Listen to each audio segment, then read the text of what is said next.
Morena tātou, good morning everybody and welcome to Tira Kāwana. Today's meeting. I declare the meeting open.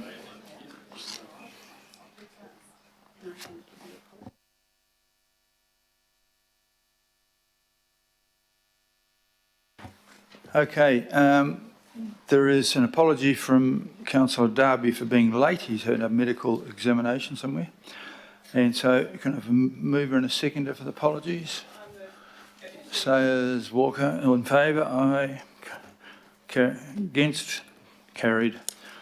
There's also an expression from Councillor Ferry, who's a little unwell and would like to do it by electronic attendance. All those in favour of that? Contrary? Carried. Welcome, Councillor Ferry. Before we start, I'd just like to recognise the passing of Mark Franklin, the Chair of Tātaki Auckland Unlimited, and I note Jenna Wooten, the Acting Board Chair, is present, and welcome.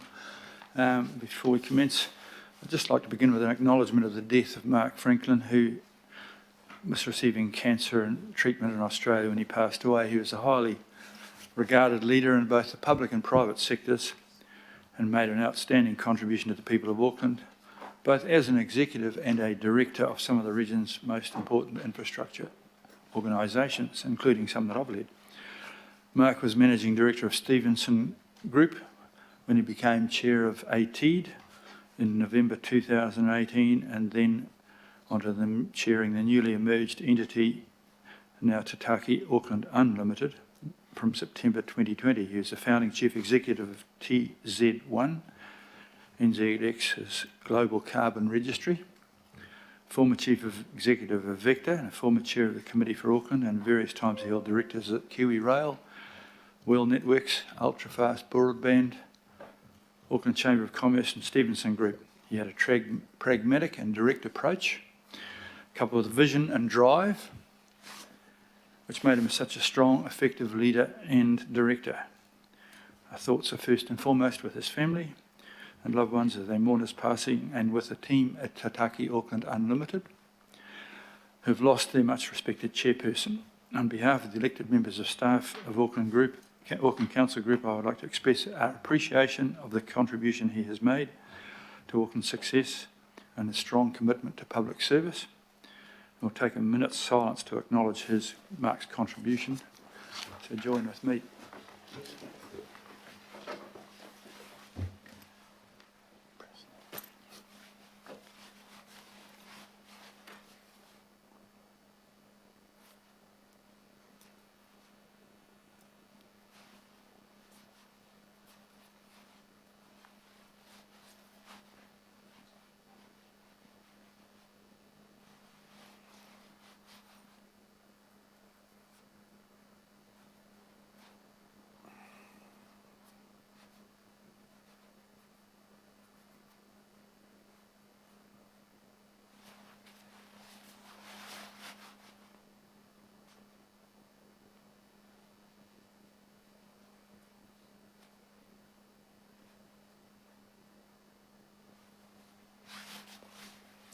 Thank you.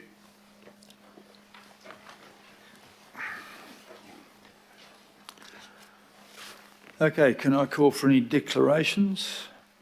Julie Ferry said that she has declared an interest in item 12, Auckland Council sponsors for the light rail program, and will leave the table during that item. Thank you for that, Councillor Ferry. Kia ora. And there's any public input? No public input section today. And there's no local board input section today. And there are no known extraordinary items. So I want to get on to the meaty part of today, which is the establishment of the committees and appointments of chairpersons, deputy chairpersons and so on.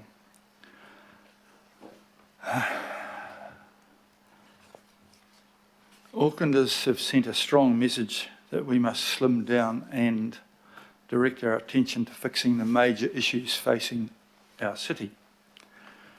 I've designed this structure to enable focused, efficient decision-making on these issues.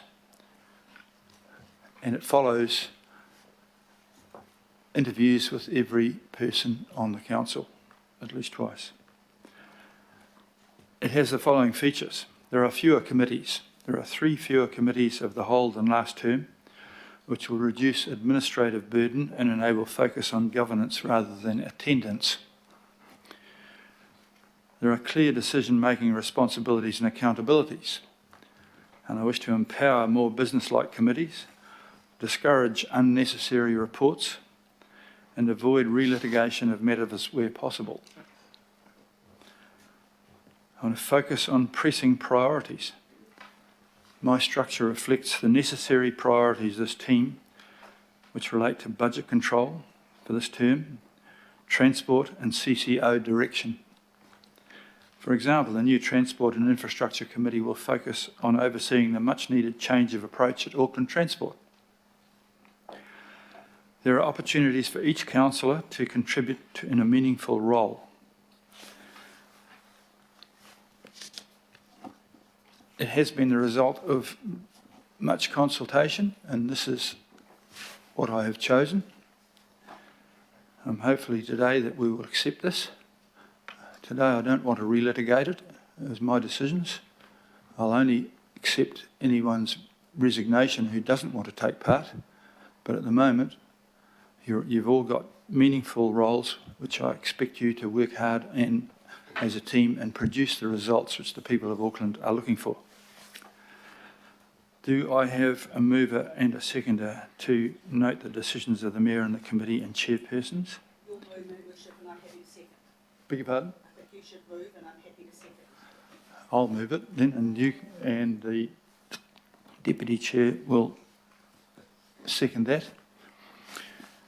We'll have questions and debate before we put the motion. So, you've all read it. You're all aware of it. And Angela Dalton has a question.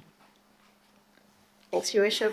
Angela Dalton. Good morning, and thank you. I'm happy to participate. I just have a couple of questions of clarification. So on the decision-making committees, can all councillors attend even if they're not a member of that committee? As an example, audit and risk. Yes, but those of you who have nothing better to do every day, you can do that. Thank you. On the terms of reference on page 6, it says that the chair is the spokesperson for the committee. My question is that to media, and perhaps that's somewhat answered today with the joint media statement by Councillor Lee and Watson in their respective roles. So for each decision-making committee, is the chair the spokesperson, and is that fronting media for that particular committee of responsibility? Well, I think that's true. But remember, as a spokesperson, you just identify what you're speaking on behalf of for that committee, but that's fine. And for those of you who are making speeches to the press on general things, do so by identifying yourself.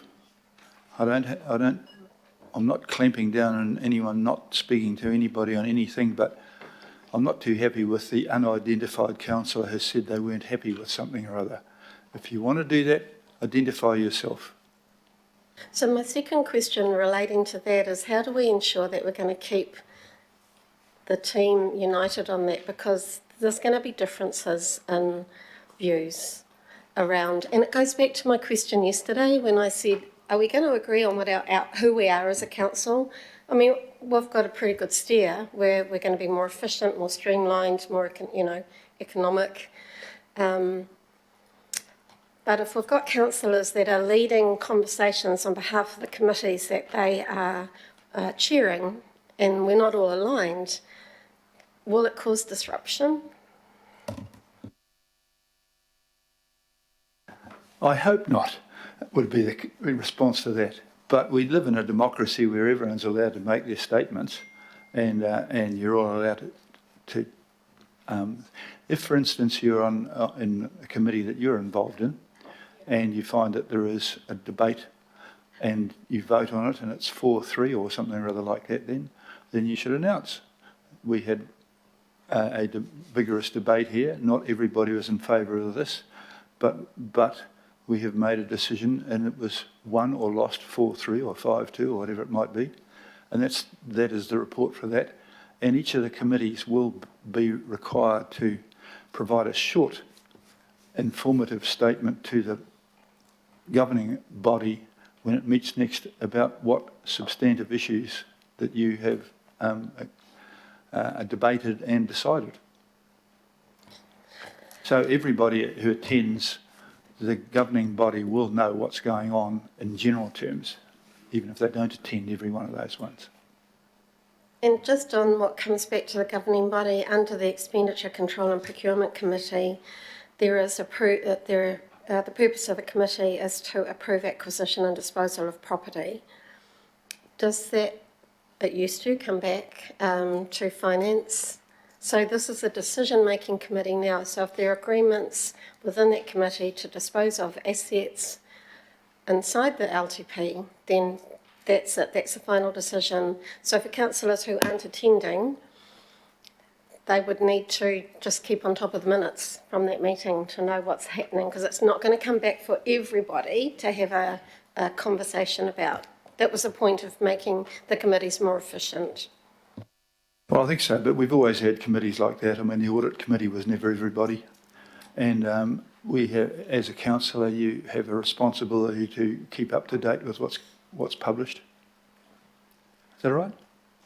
Can I help, Your Worship? I suppose, can I give a suggestion to help here? I think what's important is that all agendas will be available to all councillors, all right? And I think that if you're not on a committee and there's a decision or an agenda item that you want input to, you know who's on that committee and you can talk to those councillors. You can even turn up and have your say. So I think it's important. No one's saying that you can't be involved. And I think that's a good way of being able to get your view across to the team. I appreciate that, and I will be reading the agendas and attending committees. I'm just making sure everyone is aware that this is not going to be relitigated at any other committee. That there has to be a real awareness of what's on agendas for every decision-making committee and the minutes that come out, and there is no relitigation. Thank you. Those are all my questions. Thank you. Councillor Turner. So just for my clarification, so I understand. So what we're saying here is that anyone who speaks on behalf of a committee in any way is speaking the majority opinion of the committee, and otherwise you have to do it as yourself and not as a councillor. Is that correct? I think that's correct, yeah. Yeah, and the other thing is that if a committee has not tabled subjects that you wanted to get onto that committee because you haven't got a presence that you can force a subject to the committee, do you just get it on by notice of motion through the committee of the whole or something? Well, I hope that we're grown up enough that you could actually chat to one of the people or the chairperson of that committee and raise your thing, and they will, if it's completely wrong, outside ultra vires what they're doing, they'll say, no, you've gone in the wrong place. Or they might say, well, that's reasonable, I will take that up. And for those who can't manage that adult behaviour, you can always give me a call. Good, thank you, sir. Councillor Sayers.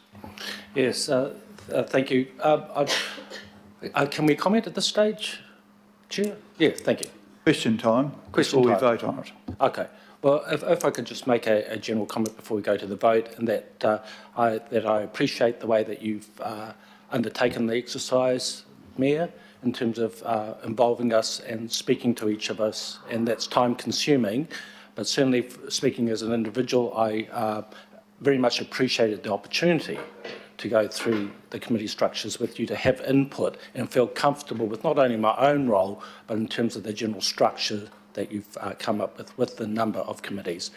And on that note, I would like to endorse the committee structures that you've come up with, the number of them, and I do and I do hope that they do prove as efficient as you're planning as you've just introduced them. On that note, you mentioned about the reports that we will receive, and I think you're indicating perhaps the size of those reports. I just, speaking to the officers that are preparing those reports, it's certainly helpful if we have a number of options in the recommendations. So I'd just like to table as a general comment that how helpful it is, and my expectation that we would have at least 2 or 3 options put forward to us with 2 or 3 sets of pros and cons on each of those options to help our decision making. That hasn't always been the case, and I just hope that efforts put into producing that type of report, and any comment that you'd like to make along those lines is welcome as well, Your Worship. So thank you. Well, thank you for that supportive thing. I should let everybody know that was off the cuff from him. I had no idea he was going to be quite so positive, but thank you for that. In terms of the options, you'll note that we're getting that already, to the extent that yesterday the meeting, which went on a bit too long, but we'll finish later, and did contain a number of options.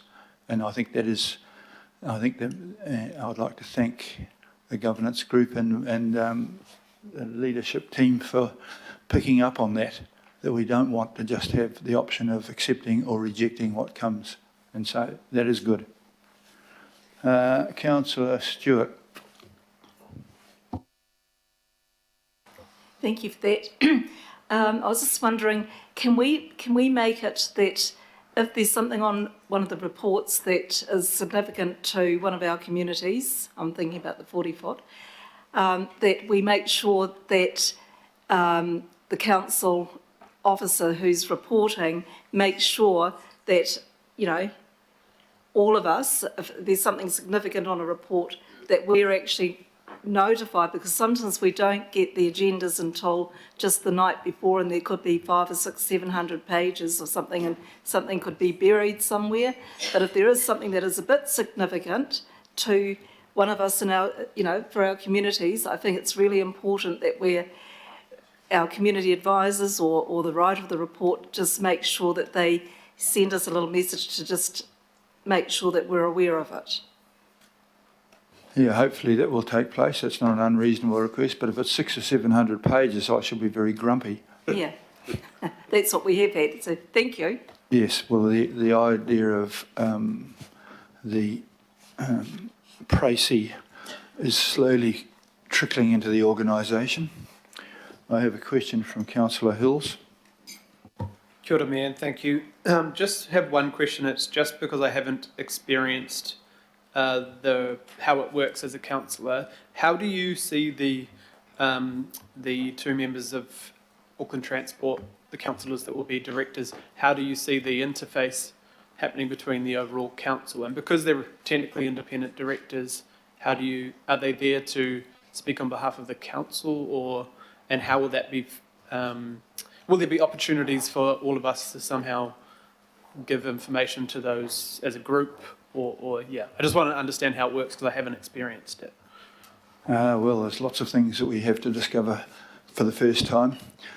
I expect that the councillors who are appointed to Auckland Transport will report to the substantial committee, which we're all on, of the Transport Committee, and so Councillor Watson's committee will have an early item every time on feedback and feed to the AT directors, and so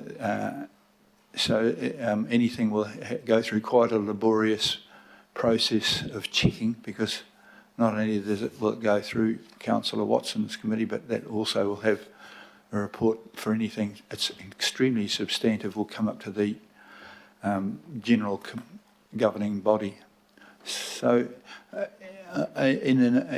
your question, in fact, has other examples elsewhere, because it's not just people who are AT directors, there are people who have interests, even as Councillor Stewart's, on various things which will have to be feedback. So we'll all be keeping aware of what's going on, but I don't think you have to actually attend everything. Councillor Dalton might wish to attend everything, but after a while I'm sure she'll find other things to occupy her. Councillor Lee. Thank you. And Mr Mayor, congratulations on your committee structure. I know you took a lot of care and were quite painstaking about making everything fit.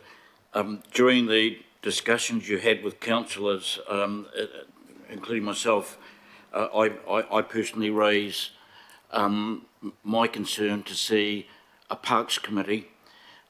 You've given me and others the assurance that the Planning, Environment and Parks Committee will cover parks matters well. My concern comes from my being a relic, if you like, of the old Auckland Regional Council, and I am aware that regional parks was one of the most popular things in local government in New Zealand, and so it's important that we give due recognition of the importance of the value the people of Auckland and its intrinsic value of that wonderful parks network, including local parks which are much loved and which have been under threat and even sale in the previous administration.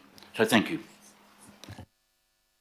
Thank you for that, and I did hear that, and Councillor Hills has been given a senior role to make sure that those things are covered. It is also worth noting that amongst the 300 meetings I went to, there was no real complaints about parks. So it isn't one that requires fixing. It requires the ongoing management along the lines of what's been going on. But there were another number of things, not least of which is the organisation with which I'm trusting you to represent us, which does needs nothing but fixing. Mr Mayor, can I just say the regional parks management plan drew many submissions, and it was concerns about what could have happened in that that actually drew me back into the world of politics. Thank you. Councillor Newman, by the way, it's not absolutely necessary you all speak, but I'm not going to stop anyone from exercising their vocal cords if it's important to them. It is. Thank you. Your Worship, I support your recommendation for the appointments of the structure, but specifically the appointments of Councillor Lee and Councillor Baker as directors. But just for the purpose of clarification, whilst there may well be an opportunity for feedback and for feed forward, I understand that they are not delegates of the governing body, that they are first and foremost directors, and they'll have to exercise their good judgment, independent of whatever you or I or others might think about this matter, because ultimately they have to fulfil their directors' duties. To the extent that they are members of the Committee of the Whole for the Transport Infrastructure Committee, I would expect that there would be occasion where they would probably have to exit the discussions if there are matters for which they would be addressed at the Board of Auckland Transport, and that there may well be a conflict, but wouldn't that be addressed at the moment as those matters were to arise? Well, the exercise of discretion is one of the things we were elected for. And for those of you who can exercise them, you'll be rewarded with continuing positions. And for those who don't, won't. I hope that answers that. Councillor Henderson. Yeah, thank you, Mayor. Just briefly, wondering if you talk us through the lead council role for CCOs, because I understand it's an expanded role from the liaison councillor in the past. Well, that's probably as Councillor Newman's worry about the AT thing. And already Councillor Turner has been asked to sign an NDA before he looks at anything at Watercare, and I've encouraged him not to bother signing an NDA. And we have appointed directors at Watercare with whom we expect discretion and sensible behaviour. And if they seem to think that the people that we're sending along require more whipping to behave well than they do, then they are setting themselves up for loss of confidence from the council, which will lead to their replacement. So I'm having this little trial where everyone's going to be given the opportunity to behave like grown-ups. Please don't let me down.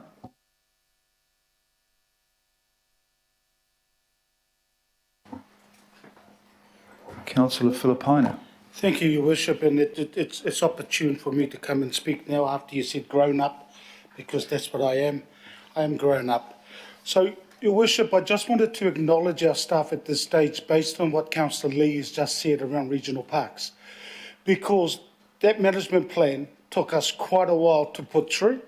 There was a lot of angst around the community, but I want to acknowledge the director, the EEO around getting that management plan through September of last year. So of this year. So I want to acknowledge them. Your Worship, I look forward to the 6 months when there is a review, according to the papers, of the committee structure, because then when anything that will happen in that 6 months. So I personally will not be saying anything around the committee structure, because as you said, Your Worship, this is your structure. So I look forward to the 6 months. Tēnā koe. Yeah, thank you, Councillor Filipaina. And my understanding, there is no imperative to change the management plan. As I say, that is one sector of the council's operations which does not appear to be a thorn in the public's side. Yeah. We do have other sectors which do require substantial change, and so I don't imagine that you're going to be disappointed by that. Yeah. And if you are, you can go and see Councillor Hills and let him sorry. share your disappointment, but I don't think it's in his... Sorry, Your Worship, the point I wanted to make was that the management plan has gone through and it won't get reviewed for another 10 years. So that's the point I'm making. It'll be reviewed in 10 years. So we got it for 10 years. There's no issue. Bingo. Councillor Fuli, please. Morena. Morena, Your Worship, and morena to our governing body members as well. I do want to start by thanking you for the appointments that I've received. I'm very happy with that, and I thank you for the good conversations we had leading up to that. So kia ora. I just wanted to pick up on the point that Councillor Newman was making, in particular for our two learned colleagues who sit on Auckland Transport. And I think we can still go forward with today's decision, but it might be prudent for us to get some advice from our legal team, because they're a little bit different to the lead councillors, because the lead councillors on those CCOs are still at arm's length somewhat. They're not directors in the same way that our two colleagues on Auckland Transport will be directors and will be bound by all the laws around that. So it might be good just to get some legal advice, just so that they are clear what their roles are, and so that they're protected going forward. So I just wanted to talk all the issue that Councillor Newman was raising. Kia ora. Thank you. Thank you, Councillor Fuli. The legal advice is always available to all councillors should you find yourself in a position where you need some, and hopefully that's not going to occur. Councillor Walker. Sure. Just want to follow on, I think, from a question that Councillor Newman raised, and it just goes to the relationship between the board chair and the deputy, and I'm referring to the CCO committee in this respect, where quite obviously the committee has to have direction and oversight over the council-controlled organisations, making the assumption that both the chair and the deputy will have access to things like board minutes and the like, board information, information around that respective CCO, and access to the meetings where required. Well, that's the expectation, that chairs and deputies will work together to create useful agendas, and we always have the governing body to come back to if there are issues of lack of access. That should be raised at that level there, and it's appropriate that I, as the mayor, have the opportunity to call in chairs of CCOs and bark at them if that's not or rather instruct them, I should say, if that does occur. But we are living in an open environment, and we are encouraging all levels of ours, both within and without the organisations, to behave in an open and sensible manner. Thank you. Councillor Simpson. Deputy Mayor Simpson, I'm sorry. That's fine. Thank you, Your Worship. Look, in closing the debate, I think I'm closing the debate. I just want to say congratulations. No, I'm not. Congratulations. Oh, sorry. No, well, we've been doing both. So if you, Councillor, I'm happy for you to go first. Councillor Darby? Can we have some clarification that the Deputy Mayor was about to close the debate and we're in the middle of questions? So, Well, at the time, I had no questions up here and waiting to speak. So I have a little thing here. Okay. And so it's not done without some thought. All right? And so if you're happy, given the fact I'm announcing that nobody was there waiting to speak, Councillor Simpson put her name up next and said that. But if you've got one, Councillor Darby, I'm quite happy to allow you to do that. I've got more than a couple. Just in the absence of the competencies that Adrian Young-Cooper and Tommy Parker brought, so Adrian Young-Cooper had extensive governance experience, of course, extensive chairing experience, government to council relationship experience. Tommy Parker had probably engineering experience, second to none on the board. In the absence of those competencies, what competencies were you looking for to complement the existing competencies at the board and arriving at your choices? So what competencies were you looking to identify in the appointed members? And the second part of that question is the appointment of the Auckland Transport names before us, Councillors Lee and Baker, is it consistent entirely with the appointments policy, the CCO appointments policy as well? So that's probably a legal question for Mr. Stabbock to reply to. That's the first part. Well, can I have a go at those? On the first one, yeah. You're right. The councillor, the former chairperson of Auckland Transport was an experienced chairperson, and it showed in her timely decision to resign. And I've subsequently spoken with her, and Adrian and I have enjoyed good relationships. She has passed on to me the ongoing concerns at the time, but like fully experienced chairs and directors, they know that they are there at the pleasure of the appointee, and if anyone who's been an experienced chairperson and director will have at some stage resigned, you notice that the ones who are not experienced cling on like barnacles. But she didn't, and so I respect her for that. Tommy did have particular skills, but he also had a conflict because his involvement in the... Sorry, Mayor, I'm not actually reflecting on the history. I'm actually reflecting... You did ask me to. Yeah, I asked a question about the competencies that you were looking for to complement those. It's not a good look to be bagging people that are not here. I've not bagged them. In fact, I have respected both of those people. In terms of the competencies we are looking for within the people we chose, we're looking for a strong interest in transport matters, and Councillor Lee has had a lifetime of interest in Auckland transport matters, and I looked also to have a balancing of urban and rural, because rural transport imperatives have been somewhat ignored in Auckland. And so my second choice was either going to be Councillor Sayers or Councillor Baker, who both have strong interest in rural roads. And we tend to forget that Auckland goes from Pukekohe to Wellsford. And one of our worst performing roads is State Highway 1 between Warkworth and Wellsford, which in fact is a state highway, but is also a major arterial route for the city. And so that's the balancing I had. And it's marvellous to know that I had a number of people who showed express interest in being in Auckland Transport.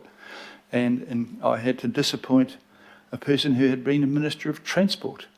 But I made choices, and so they are entirely consistent with the rules and regulations associated with finding suitable, experienced. And so I'm not begging either the former chairperson, who I believe showed great skill and mana in making her decisions, and in Tommy, who is working himself into something of a conflict of interest, and accepts that as well. And his experience will not be lost to Greater Auckland. It's just being shifted to another site. So I'm very happy with the decisions that I've made, and thank you for your questions. So just, would you expect the directors that we're sending to undertake director training through something like Institute of Directors director training course? That's not essential. I mean, I'm a fellow of the Institute of Directors, and for people who know nothing about practical business, it probably has an opportunity, but Councillor Baker has been a chair of a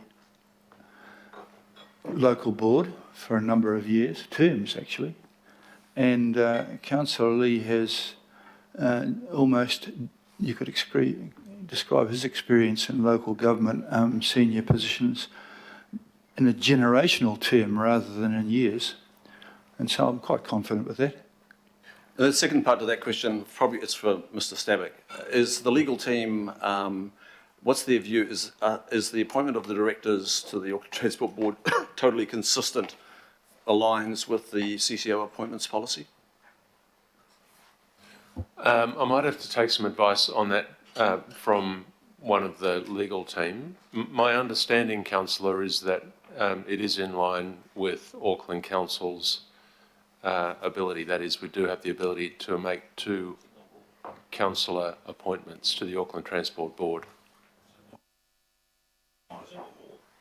I'd add to that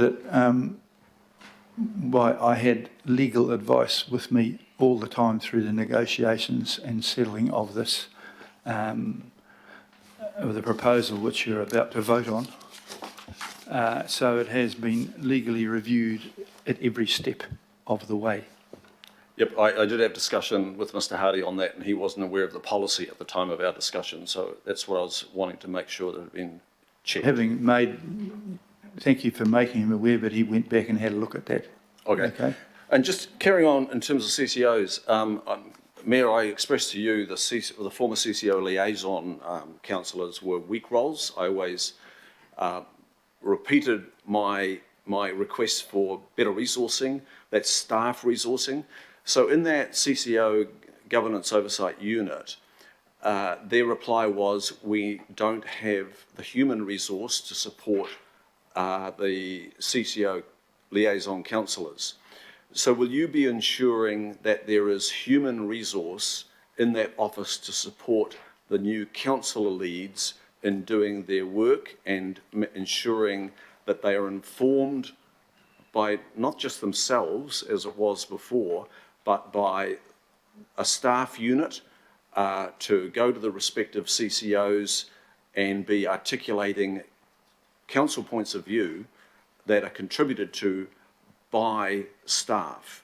So that was absent before. I highlighted it to you. I think it's a big hole. It would require more resource in that particular unit. Are you supportive of that occurring?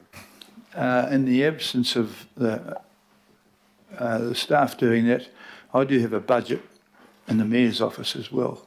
So it may well be that the Mayor's office takes up that slack somehow or other, but it is important that those roles are much more effective than what they had been in before. They were a tokenism role. I'm not into tokenism. They are expected to be valuable, resourced roles. And the people in those positions, and I believe you're one of them, will presumably come to me with whatever it is that you're short of. Thank you.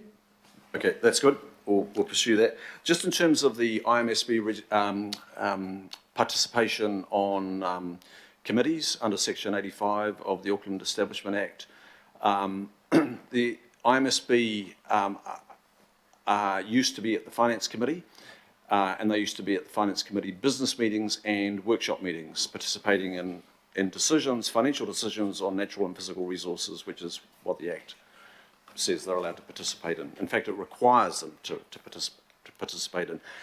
Can you just describe how they continue to participate at that same level as they did in the Finance Committee on all aspects of decision-making on natural and physical resources at the governing body? That's the first part. And the second part is we have always heard some disquiet from the IMSB on their lack of participation at the Appointments Committee when it came to discuss the Chief Executive's performance, his contract, etc., even though the Chief Executive and his work is very much involved with the natural and physical resources of Auckland. So first question is describing how they fully participate under Section 85 on financial matters at GB, as they did before, with no erosion of that. And second, is there a willingness to amend the terms of reference or the membership and participation of the IMSB so that they are full participants, not part-timers at the Appointments Committee, as I've described? Right, well, I have, not surprisingly, met several times with the IMSB members, including Mr. David Taipari at a number of times, who's well aware of this and is quite happy with the overall positioning of the committees and their membership of them, including that of the CCO advisory committees and the committees, which decision-making committees relating to the performance of the CEO. The questioning about the Finance Committee doing most of its work at the governing body has been raised, and we are considering, when working with them, on two ways of solving that, and they're quite happy that we are going to solve it. They'll either be able to attend and vote on finance issues only at the governing body, or alternatively, they are considering a working subcommittee arrangement where they could be, all that input could be received as well. So I'm quite well aware of that. We haven't quite sorted that, but that doesn't stop us from approving this and getting on with it. And David Taipari is quite happy with the progress in the way that we're working so that this can happen. In addition, in December, I'm inviting and hosting a meeting of all of the various iwi contributors to our region. We will be, again, talking through with them about their terms of engagement and how that can be done in a manner which is both meeting the legal requirements and producing more effective results. So, good question, and that is well covered. Thank you. So Mr. Taipari has expressed to me a desire for the IMSB to be represented fully on the Appointments Committee. Did he not convey that to you? No, he is represented on the Appointments Committee. No, fully. He's not represented. He's represented on 3 of the 4 work focus areas, not on work stream, well, not so much a work stream, but the area identified as 1, which is treating with the Chief Executive's performance and appointment. He is involved in that. So, and Mr. Taipari has issues, he will talk to me. Okay. So he will be involved with that. He is involved in that, and we have only met. In the last term, that wasn't the case. Eh? In the last term, that wasn't the case. In the last term, it wasn't the case, but it is now, and so that isn't an issue at the current state. Okay, if that's not an issue and it's changed, then it needs to be changed in the documents that I'm reading, because it identifies that the IMSB will only participate on areas 2 to 4. Well, the other thing is that there is clear legislative requirements on both IMSB and us. And there are times when both parties try and push it. And they have requested a couple of things which we're not legally able to give them. But we have a good relationship going on, and you'll just have to accept that.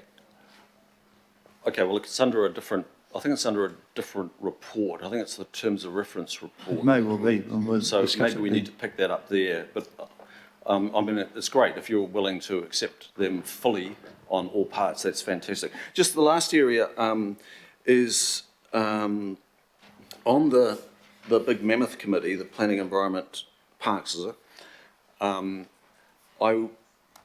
Having been the outgoing Planning Committee Chair and done 6 years of that and 3 years as Deputy, I expressed to you no desire to carry on. But I did say to you that it is a... Change your mind? And no, there's good people to do that. I did express to you the enormity of the tasks of just the Planning Committee. And on the Planning Committee, there are 21 work streams outstanding in its work program. There are 16 outstanding major work streams in the Environment Committee, Climate Change Committee, and 18 on the Parks, Arts, Community Events Committee. And you're putting those into one committee. And I'm mindful of how the demands on my time and Deputy Chair at the time, Josephine Bartley, on just Planning Committee, now they are one committee with an enormous workload, absolutely enormous, sitting under a chair and a deputy. I didn't provide you with the feedback of splitting them up. You asked me, you pushed me and you said, well, if there was to be an amalgamation, what would you amalgamate? I said, my reply was, maintain the status quo, and with a possibility of looking at the PACE Committee with Environment and Climate Change, but only in part. So I'm just wondering where the councillors that you interviewed were on you arriving, what were their positions on this massive amalgamation arriving at your decision to have a mega committee? And did you consider the lesser scrutiny, the lesser governance scrutiny that might occur because of the enormity of the reach of this mega committee? Well, it's no surprising you wanted to get off it if you had all that work left undone. But perhaps it might be because they produced too many work streams. This place is overloaded with unfinished work streams in every corner. And it seems to be that the go-to solution for something or other is initiate an unfunded work stream or an unfunded policy. And so I think a bit of pressure on everybody works quite well. If in 6 months' time it's getting worse, then we'll reconsider it. Okay? Okay, so you think that, from what I'm hearing, from what your answer is there, introduced by another bit of bagging. Not only bagging. And what you're suggesting is that the work streams of the committees, and they're considerable if they're amalgamated, will fall away and there will be a much lesser program of work. No, I'm not suggesting that at all. I'm suggesting that we do have a hell of a lot of them if they're unfinished. And I think that Councillor Hills has a challenge ahead of him, and which he has put his hand up to accept, and we'll see how it goes. So you're not willing at this meeting to reconsider? No, this meeting is a meeting of what I am putting forward. That's what, and I'm not going to debate it here for changes. It's either accepted or isn't. I will accept resignations for people who don't want positions, but other than that, I'm going to put the motion. Okay, thanks for the questions. Thank you. I've got Councillor Newman. Do you still want to make a speech? No. Councillor Watson. Not a speech, Mr Mayor, but just a brief comment to provide a bit of historical perspective, certainly in respect of the AT board appointments. This isn't exactly uncharted territory. In the first 2 terms of Auckland Council, there were 2 councillors on the AT board. That was Councillor Lee and Councillor Fletcher, who did an excellent job. With the advent of the former mayor, that was changed, and I don't, I think in all honesty that was not a popular move as far as Auckland public were concerned. They appreciated those elected personnel being on that board. So for my part, irrespective of the personnel who are involved, I'm very glad to see elected officials back on the AT board, and I'm sure that will be the view of most Aucklanders. Thank you. Okay. I was just going to close and support Your Worship and say congratulations again to you and the team. It's a hard job doing this. It is a more efficient, streamlined approach. But my comments were directed to my colleagues. This is for us to get right. This streamlined approach actually encourages us to talk to each other, to share our views with each other, and to make sure that we work right across all opportunities for political and personal and local preferences to make this work. So my challenge to you is and I think you all have accepted that, is to step up and make it work. To Councillor Sayers, we do have a quality advice steering group. More than happy for you to come along to that, but I'll take on your comments around a number of options and reports as part of that quality of advice. But in conclusion, congratulations. I'm happy to support it, and I ask you as colleagues to work together to ensure this works really well for Auckland. Thank you. Just before I put the vote, Councillor Bartley is a late inclusion in the questioning, but in the interest of open debate, let's hear your little gem. I don't have any gems, but thank you for letting me speak. I just wanted to ask around, because I share the same concerns as Councillor Dalton in regards to the expenditure committee, because, like everyone's talking about how it's the razor gang. So I'm worried about what's going to be cut. But then I look at the terms of reference and it does say it's disposal acquisition in accordance with the LTP. So I take some comfort there. The Auckland Transport Directors, I'm assuming they're going to be championing TERP as well on there as directors, because that will be what the AT board hopefully also is going to be proposing, or am I wrong? Is that right? I don't know the answer to that last one there because we don't know what the AT board are busy doing, but we will find out shortly. Now we've got 2 people on it. Yeah, and then I also share the same concerns around the Planning, Environment and Parks Committee. Even in the name of the title, there's nothing about arts, there's nothing about community, nothing about our events. So I don't want that community side to drop off from being in a big committee like that. So I do look forward to the 6-month review. Nothing to do with the chair or the deputy chair and their competency, but even in the naming, it's dropped off. So, and that is massive. So 6 months' time, hopefully it is going to work out and we don't see that they've been dropped off the radar. Well, the word sports isn't there either, but I'm sure that'll be covered as well. So you've just got to see the big picture here and hope it all works out. Is it all right? Yeah, that's cool. And then also this thing about we've just got to keep up with the agendas of the other committees. That's putting me back into local board land, because that's what we tell local boards, just keep up with GB agendas. And it doesn't work in reality because you're busy with everything else.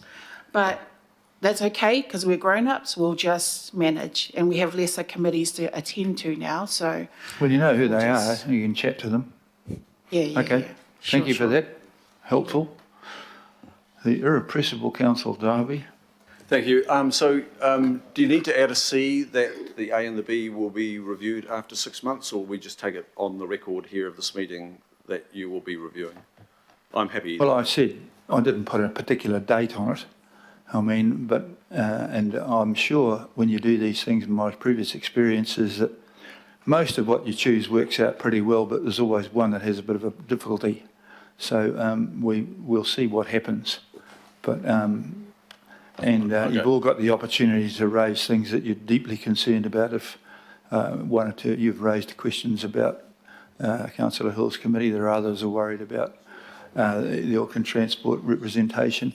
I'm sure we'll hear these things as we go through, and that will guide us on what review exactly when it takes, and it may be a progressive one, but I am telling you now that I keep an eye on things, and I'm quite prepared to change them if they're not going well.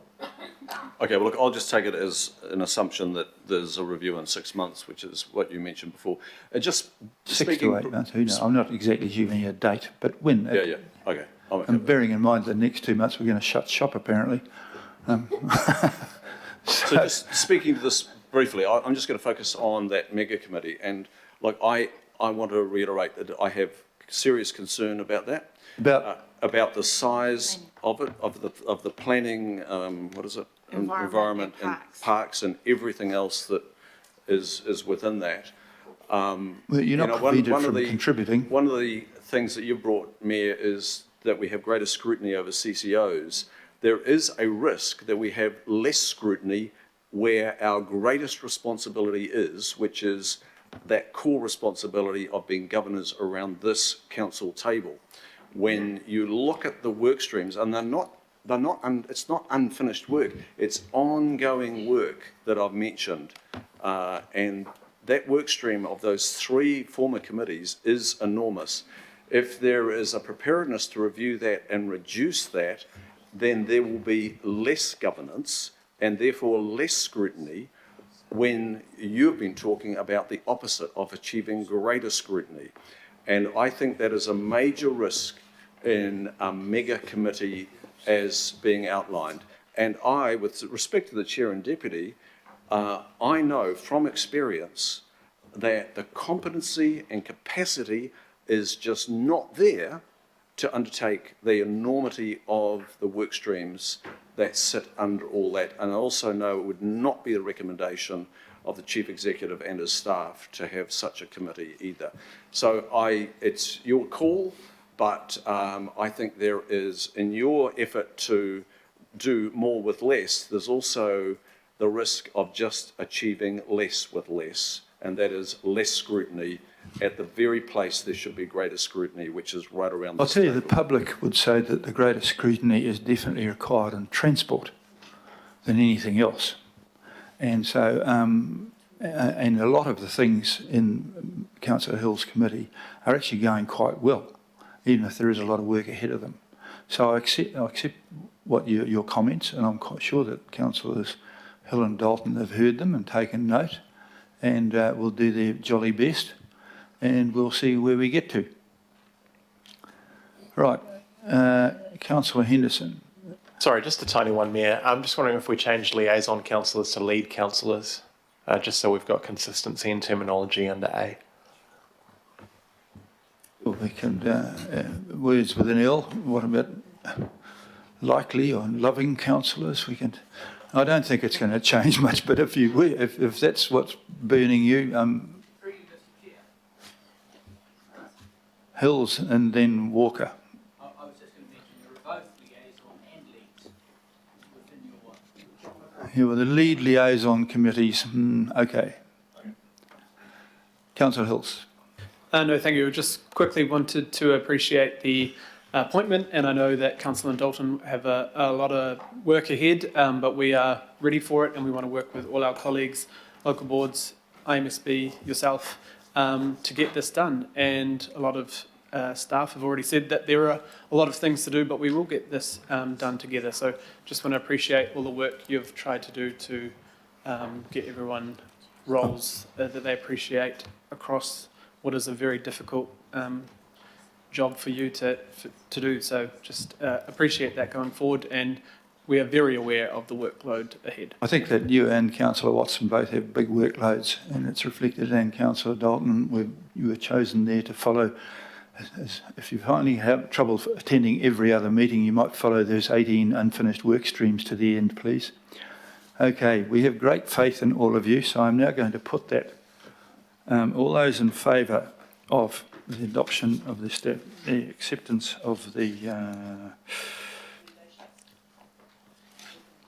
whatever.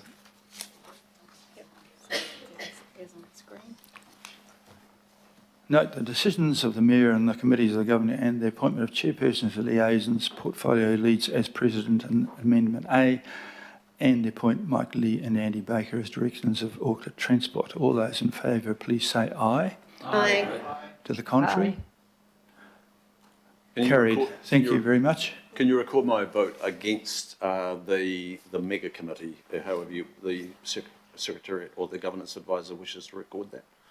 Your vote against what? You either voted for it or against it. Did you vote for it or against it?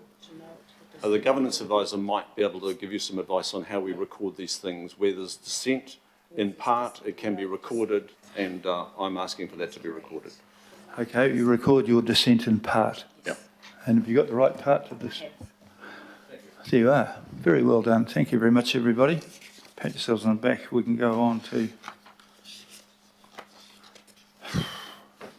What's next?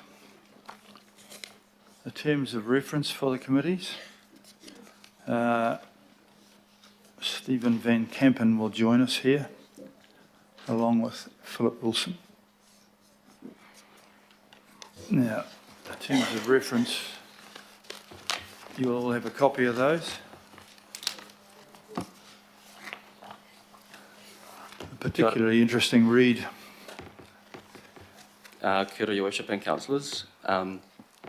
This report and recommendations contains in them obviously follows the Mayor's report on the committee structure, and the terms of reference primarily contain the key delegations and responsibilities of each of the committees of the governing body, and you've all noticed there is some guidance in there for councillor roles, for the chair, the deputy chair, the lead councillor roles, and also the roles for the councillors appointed to the Board of Auckland Transport. There's also some guidance in there for roles assigned to the Chief Liaison Councillor, to the advisory panels and the Liaison Councillor roles, but I will just point out that further work is being undertaken on those panels and the terms of reference, and that will be presented to an upcoming committee, upcoming governing body meeting in the next few weeks. The terms have been worked through at length, but with a lot of haste, with support from the Mayor's Office, key staff, and ELT and executive officers to implement the decision-making direction of the committees established by the Mayor, so that these committees can get underway with their work programs ahead of the end of the year. Just would like to point out that as a general rule, the terms are written on an inclusive basis, and therefore they're not a list of either decisions, policies or projects. They're interpreted to be, well, they're intended to be interpreted broadly. So the key point there is that not everything is listed, and that is really for the chair and the staff advisors and the committee to work through with their work programs. You'll note that there are 3 recommendations, and we just have some suggested amendments here. The first recommendation is to adopt the terms of reference, and B is to approve those lead councillor roles and the guidance contained in the terms of reference around them. D is around the advisory panel roles, and E is to just tidy up any additional matters that need to be sorted out. There's a suggestion to add a couple of changes to the terms of reference for the Appointments and Performance Committee. I note that there's a Chair's recommendation coming up, item 8, which is a recommendation to allow the Performance and Appointments Committee to make appointments on the Maunga Authority. That's not currently within the delegations of that committee, so if that is to happen, the terms of reference for that committee will need to be amended to include the words other entities. So we can talk through that now, or it might be best placed. I'll take some advice from the GAs on whether that might be best done under that item. And also just want to highlight there is an error in that one of the cows does not include the words acquisition and disposal of properties relating to that committee's responsibilities in line with the LTP, and I've just sent through some suggested wording to add there. I might just take this opportunity to also just speak to some of the comments that were raised earlier. I think there was a question from you, Councillor Dalton, about members' attendance at committees. So all councillors are able to attend all committees, but they can only vote on those ones that they are members. And the mayor and deputy mayor are ex officio of all committees of the governing body under Standing Order 4.1.1. So just to clarify that.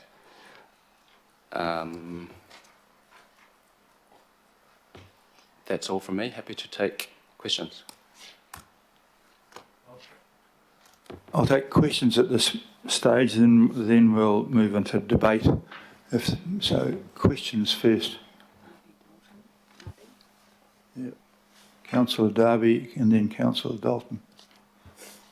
Thanks, Mayor, and thanks for agreeing to including responsibility 1 under appointments. So that's closed off. That's amended, is it, Steve, to include responsibilities 1 to 4 under the Performance and Appointments Committee for the IMSB members?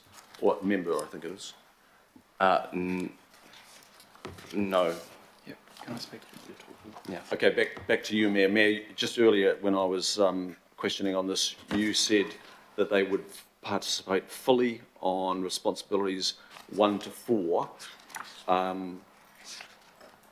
So how are we going to confirm that? Because at the moment, if you glance down to the ex officio role, I'm not even sure whether there is an ex officio. I think they're members, aren't they? The Independent Māori Statutory Board members, they're not ex officio. It says there in brackets, responsibilities 2 to 4. So I'm hearing from you, Mayor, there's an assumption that responsibilities for the IMSB are 1 to 4. So we just need to amend that.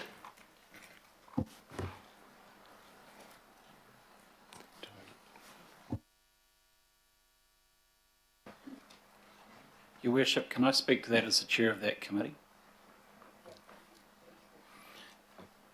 Councillor Darby, I've listened to what you have outlined today.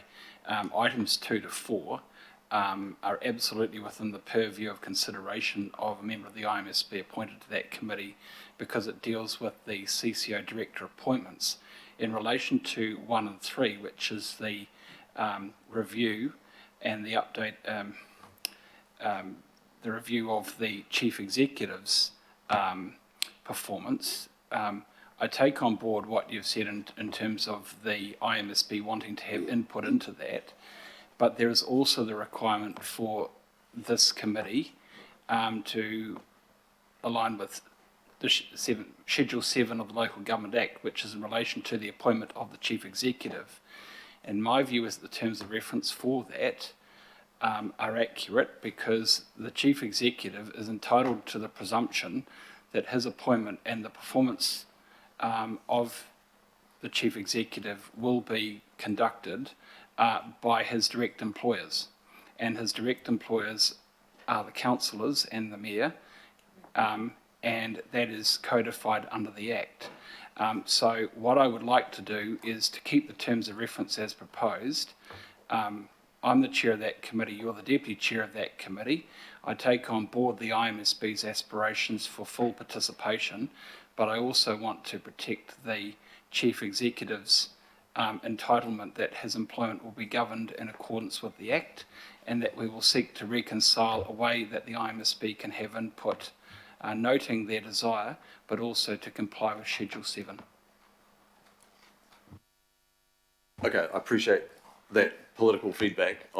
It's not political feedback, it's read the schedule. You've just received an email from me about establishing an enduring pool. There will be a committee convened shortly to deal with a number of administrative matters, and I'd like to have the terms of reference confirmed so that you and I can discuss those matters offline.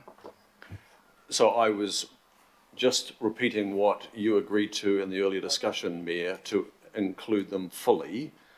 Councillor Newman says include them in part on responsibilities 2 to 4. He heard that argument. There is statute on this at section 85(1). So my question to the Chief Executive, you've heard the Independent Māori Statutory Board in the past request this. As I discussed earlier, and the Mayor seemed to agree with including them fully, there is no question in my mind that your performance part is treating with the management and stewardship of natural and physical resources under 85(1).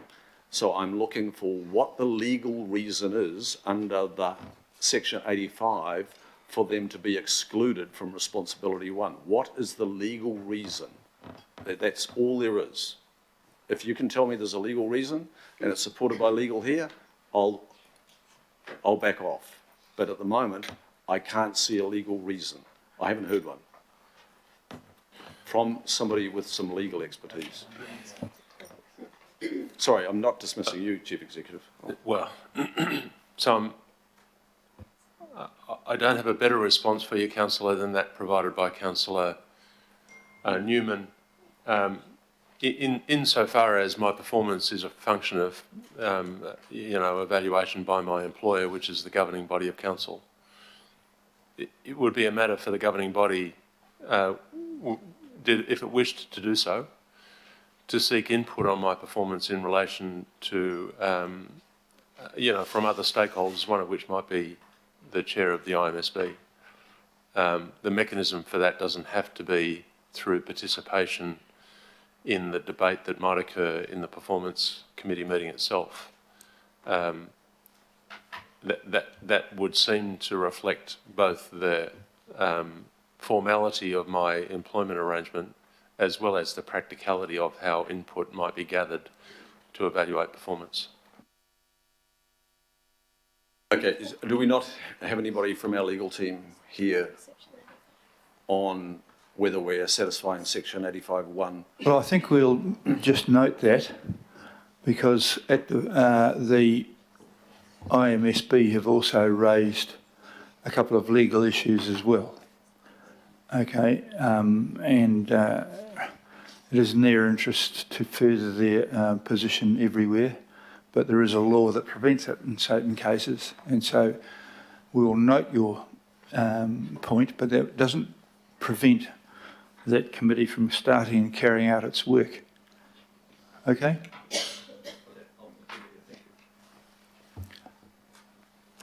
Who else is it? Councillor Dalton. Thank you, Your Worship. Hi, Phil. My question is regarding the, and it was just mentioned, the approve acquisition and disposal of council property in accordance with the LTP, which sits under expenditure control and also under the Parks Committee, Environment Planning Parks, whatever it's called. So just ensuring the synergies between that so we don't get, I don't know, it's probably operational, right? How to manage what is going to go to the expenditure control and what's going to come to the Environment Committee. I imagine there'll be a certain number of things that go to both, actually, because very little that the Planning, Environment and Parks Committee will not have a financial implication, and very little of the Transport and Infrastructure will also not have a financial implication. And there's very little that the Expenditure Control and Procurement consider that won't have an implication in reverse on the other things, so that we all have to make decisions which have other implications. In the debate which we stalled yesterday for refinishing today is a very example of the mix of things that you have to make where financial implications go everywhere. So you're right. We'll just see how it goes. Yeah. The system that this replaced also faced that problem, of course. Yeah, an example is 40-foot lane, right? Because that fell within a policy of disposal, and that was under expenditure control. And it actually falls into the policy under environment as well. And it also falls into the local ward discussion as well. And that's presumably why we have a governing body at the top for those things that can't be sorted out within one. We made a decision and it's back again. So we just need to get some clarity around, are we going to stick to policy and which committee overrides which? Well, we'll look forward to the territorial wars that break out in the next month or two. If it helps to The clarify. referee is Phil Wilson, who's going to offer some advice. Yeah, thank you, Your Worship. I think what Steve was about to say is that the terms of reference are written such that the expenditure committee mops up any decisions around acquisition and disposal that aren't the prerogative of other committees. So I would expect actually that most of these decisions, the assets and such, are made in the committee of the whole. With no litigation back to that, and we won't need to because we're a committee of the whole, so we can all do it there. Awesome, thank you.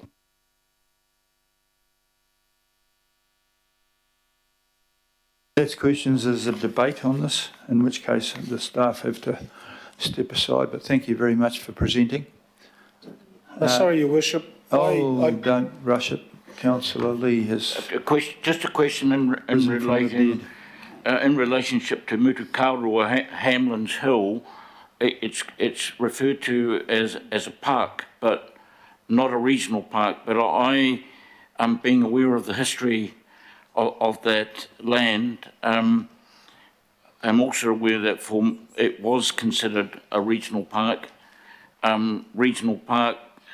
Money was certainly invested in it, and I did serve as the chair of the management trust, which was set up by the Crown, and was honoured to serve alongside the late Sir Hugh Carfrew, the late Lady Mahuta, and the late Hariata Gordon, and what a happy team we were. So is it no longer considered a regional park, and on what grounds?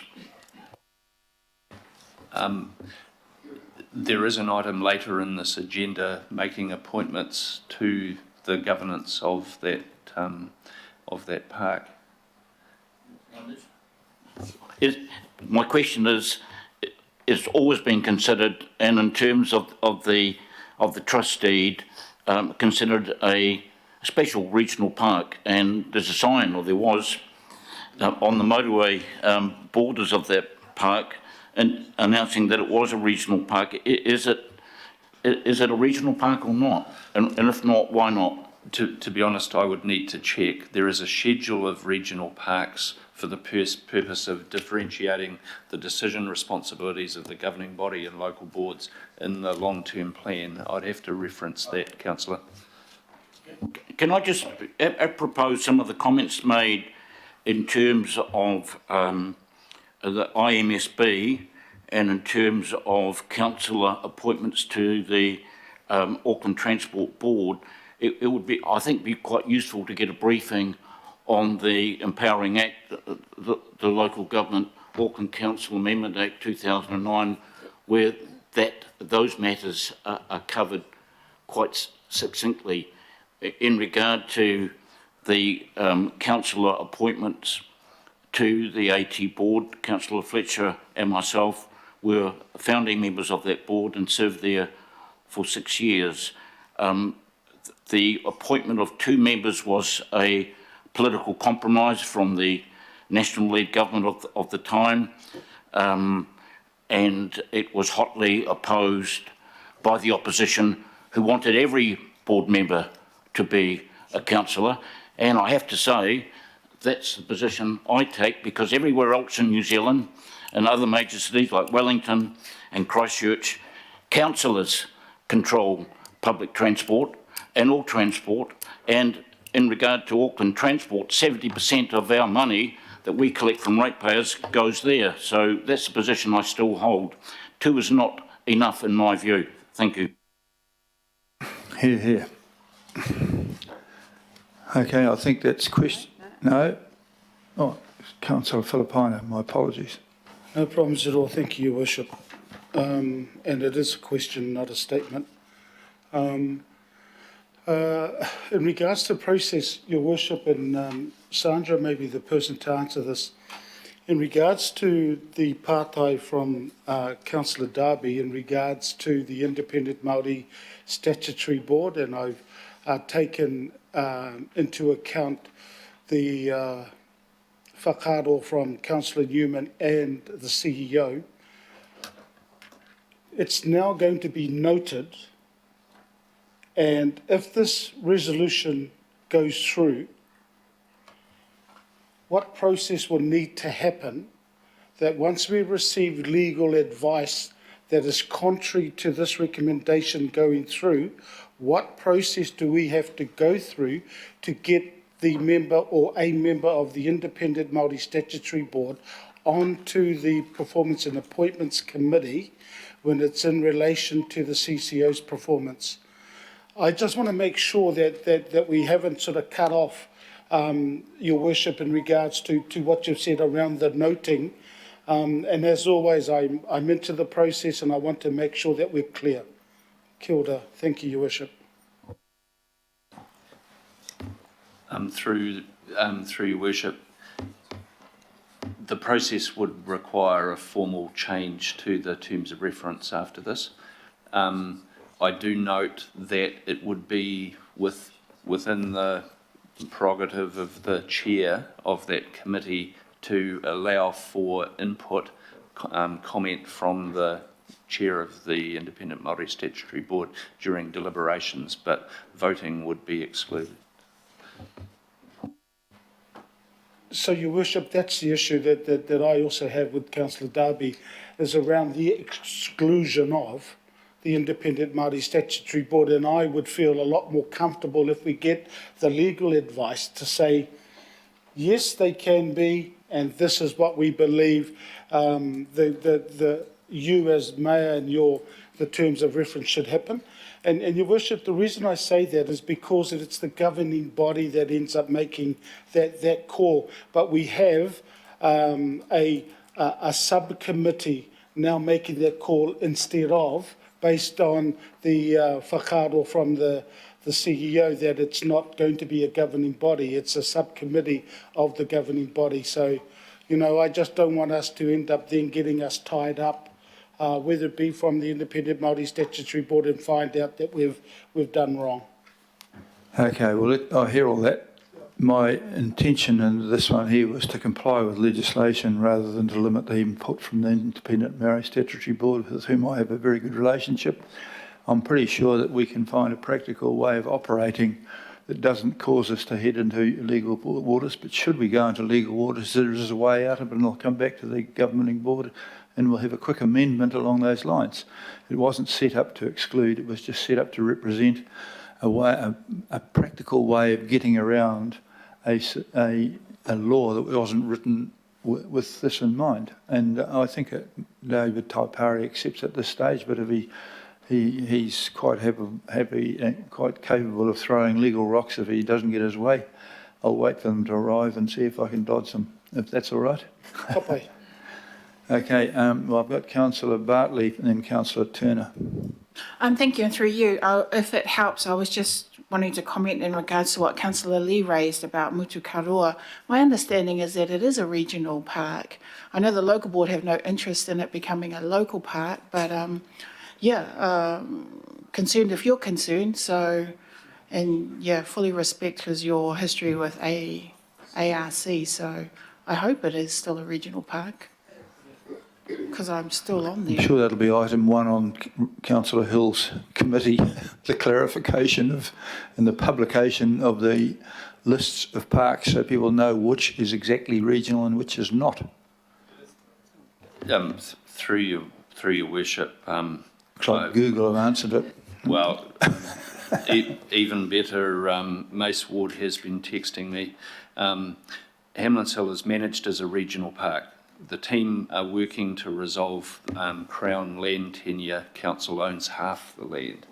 So it's managed as a regional park. And Councillor Lee will well understand the background in terms of the Crown's interest in it and therefore the way it's been governed. Crown has interest in a few regional parks as well. So it'd be good to tie that down. It seemed to have disappeared from the regional parks family without explanation. It'd be good to get to the bottom of that. Thank you.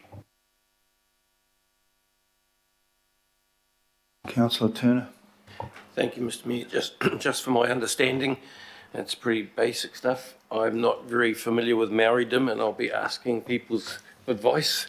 But I read on the website of the Maori Statutory Board, Independent Maori Statutory Board, that they are not an alternative to engaging with iwi.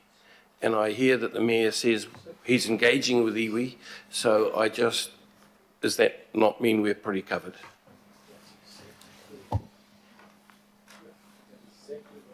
Does that require a response, or was that a statement? Clarification that I'm right in my thinking. Pretty much. I'm engaging on multiple levels because I've had many years with engaging with iwi all over the motu, and there is never a clear answer to anything. Just to clarify things from my legal advisor who sat with me during all these things, I did not actually agree to include them fully, but the IMSB had not raised the issue subsequently with me over that. So it appears as though I have managed at this stage to meet the requirements of the law and meet the requirements and wishes of the IMSB as to how to operate. If it becomes elevated, I shall come back to you all in the future. Okay? Councillor Darby. Yeah, just picking up on the responsibilities under the new mega committee. It reads in part, regional strategy relating to arts, culture and events. It formerly read built and cultural heritage, including public art. So public art is dropped, and so too has heritage. And the loss of our heritages have been grave concern. Where does that sit if it doesn't sit with the new PET committee? One hopes that the broad understanding of the term includes those. As we were advised, this was broadly written so that something that's not specifically excluded still can be excluded, because art includes public art and private art, I would have thought, and similarly heritage and culture are two words which conflate depending on who's saying them. And so, is that correct? Yes. Okay, so it's not excluded. It's just... It is the responsibility of that committee to be treating with cultural heritage, built heritage, and public art. Yes. Okay. It'd be good to maybe write it in there. We accept that question, but I think if we could get above wordsmithing to great detail, I've annoyed them already by picking up several spelling areas and been wrapped over the knuckles, so perhaps you and I should back off a little bit from them. Okay. Thank you for the gentlemen. I think you can safely retire while the going's good. If there's further debate, otherwise I'm going to put the motion. In order to put the motion, do I have a mover and a seconder? Is anyone brave enough to? Councillor Newman and Walker. All those in favour, please say aye. To the contrary? Carried. Thank you very much for that debate. Our next item is appointments to the co-governance and co-management entities. This covers some entities which have an ongoing life but are not enormous in the public debate. Please address us. Thank you. Tēnā koutou katoa. Good morning, Your Worship. Good morning to you, Dominic. Would you like me to read to the report, or do you want to take it as read, Sue? I think and I live in great hope that my members have actually read it. So possibly you could just highlight issues and then be prepared to answer questions. Thank you, Sue. You'll see that the report covers appointments to 4 entities. We've got the Mutu Kāroa Hamlin's Hill Management Trust. Councillor Lee just mentioned that a moment ago. Ngāti Whātua Orake Reserves Board, Te Poere o Kaipātiki ki Kaipara, that used to be known as the Parakai Recreation Reserve Board. and the Tupuna Maunga or Tāmaki Makaurau Authority, the Tupuna Maunga Authority. And I've provided there two key options. Essentially, you could make, in terms of those, the trust deed and the legislation in relation to those, you could make appointments for all those entities at this meeting. Otherwise, another option is to make some appointments during this meeting and then delegate to local boards to make appointments. And that's been, that would be in keeping with past practice. Going through each of them, the Mutukaroa Hamlin's Hill Management Trust, that's a trust that owns, or that manages and makes decisions about that part of Mutukaroa Hamlin's Hill that's owned by the Crown through LINZ, and as noted before, that's leased to the Auckland Council and then managed as a regional park, alongside the part of Mutukaroa that's owned by the council and also managed as a regional park. All right. Now, there are two appointments to that trust, and in the past practice, the governing body made one appointment and the Maunga Kia Tāmaki Local Board made an appointment. But there are two appointments. The Ngāti Whātua Ōrākei Reserves Board, there are three appointments. And I guess just again, the past practice was two governing body members were appointed and then a delegation to the Ōrākei Local Board to make a single appointment. There's also a decision to be made today in terms of appointing the deputy chair. Then we'll turn to Te Poareo Kaipātiki ki Kaipara, and this manages the Kaipātiki Reserve out at Parakai, out in West Auckland there. And there are three appointments for that co-governance board. And again, just in terms of the past practice, we've had one governing body appointed, usually from, of course, from the Rodney ward area, and then a delegation to the Rodney local board to make two appointments. Then the final one is the Tupuna Maunga Authority. There are 6 appointments. And again, in the past practice, there were 3 made from the governing body and 3 delegated to the chairs of 8 local boards with Maunga within the areas to appoint 3 more members. But that was the past practice. So that would be my speaking to the report, sir. Well, I don't think that we're recommending any changes to the past practice here. If I speak to it, the Mutukaroa Management Trust, 2 councillors offered their interest in that. And Councillor Bartley and Councillor Leone. And so I'll just finish running through them, but Councillor Bartley wants to ask something. Similarly with the Ngāti Whātua Ōrākei board, that seems to be fairly settled. The Te Poareo Kaipātiki ki Kaipara, Greg Sayers has been there before as a member of Rodney and makes sensible solution. The only one which is likely to provoke much debate, I would have thought, was Tupuna Maunga Authority. And we're not quite ready for whoever wants to go on that just yet. So that's where we got to. That's how we've got that one there. So I'll take questions. Councillor Bartley who has a question. Thank you. Sorry about that. I was trying to text the local board, but does the local board not want their seat on Mutukaroa anymore? There's been no communication with the local board with me on that matter, so I can't advise, but I can follow that up. Okay, so if I carry on there, if we have 2 councillors, that means local board have no space. So if that's the case, then I'll come off so local board can have their space back and leave Karen there. Happy to do that. That would be fine, but I'll leave that through to this governing body decision. Okay, well that's kind of you, Councillor Leone. Have you got any views on that? I just want to say to Councillor Bartley, it's very generous of you. Thank you very much.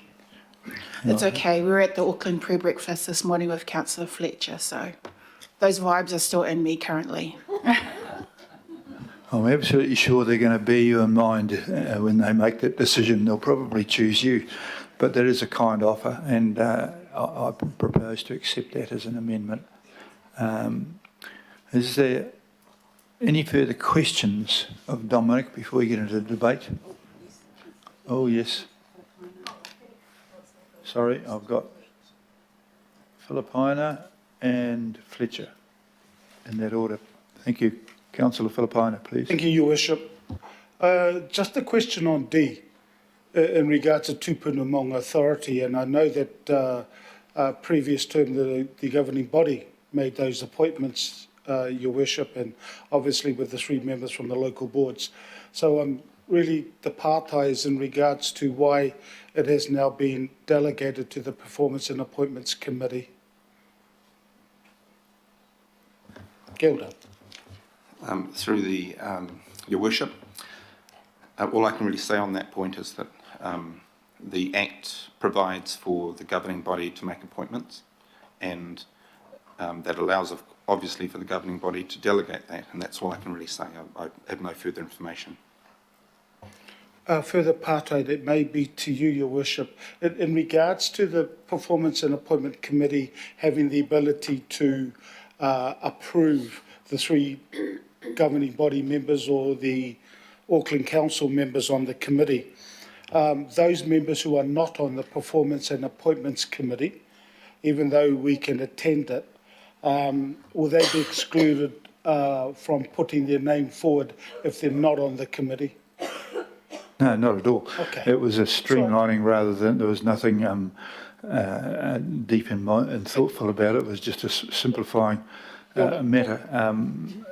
But by all means, I look forward to seeing you clambering up the mountain there at some stage. Well, I won't be doing that. This is not a conquering body, so kia ora. Thank you, Your Worship. I was laughing with you, not at you, just in case you took offence. Councillor Fletcher and then Councillor Newman. Thank you, Your Worship. And I appreciate the opportunity to have Dominic here because these are important positions. Can we have clarity around his understanding of what the role of councillors or local boards are on these co-governance arrangements? I think the status of the positions, it depends upon which entity. So obviously if you're nominated to the Mutu Kāroa Trust, and then the trust then appoints you, become a trustee, and you have trustee duties as well. There'd be legal issues that the legal team could add to that. But you'd be there as an appointee of the council. If I look at And on that, I wasn't going to interrupt before, but the draft that is now the Regional Parks Management Strategy actually deals in detail on that particular regional park. So, yeah, thank you for that, and that will be a great guidance to those that represent it. Thank you. and do you want me to go through again Yes, through? the roles and responsibilities in terms, at a governance level, of what is required. So in the case of Ngāti Whātua Ōrākei Reserves Board, I think the appointments to that board, it is an independent statutory board created through Treaty of Waitangi settlement legislation. And so, again, I think that the legals may have a view on it, but my understanding is that once you're appointed to that independent body, you're then responsible for the functions of that body. And in the case of Ōrākei, that's a board that has an administering body managing reserves, and so has those functions. And obviously, when Auckland Council makes those appointments, you carry that knowledge as an Auckland councillor, you carry that into your role. But you do carry out the role as set out in terms of the Act. The same also applies for Te Pōreo Kaipātiki ki Kaipara. It's also an administering body of a reserve under the Reserves Act. So I think those two are very similar. And the one perhaps that is slightly more specifically worded in terms of its role as the Tupuna Maunga Authority. Of course, there's the Act, the Ngā Mana Whenua o Tāmaki Makaurau Collective Redress Act 2014, and in Section 109 of that Act, it sets out a very clear function and purpose for that board. And so I would point out that really once you're a member on that board, you're an independent member of an independent statutory board, and you have to carry out the functions of that board pursuant to the legislation. And so I think that is a really important point to raise, and a very, very good question to raise by Councillor Fletcher. Because, of course, when a councillor, or say even for a mana whenua member who's appointed onto that board, they may come with preconceptions of their duties to the public generally, or in the case of, say, the mana whenua member, they may have a duty to their particular whakapapa line, their particular iwi and hapu. But when they come onto the board, they have a statutory function to fulfil. And in much the same way a director of Auckland Transport, with the separation. I feel that's quite a good analogy. Yeah. Yeah. Thank you. Thank you. Very good response and explanation to a good question, thank you. It's clear that it is item D that there is attracts the most discussion. I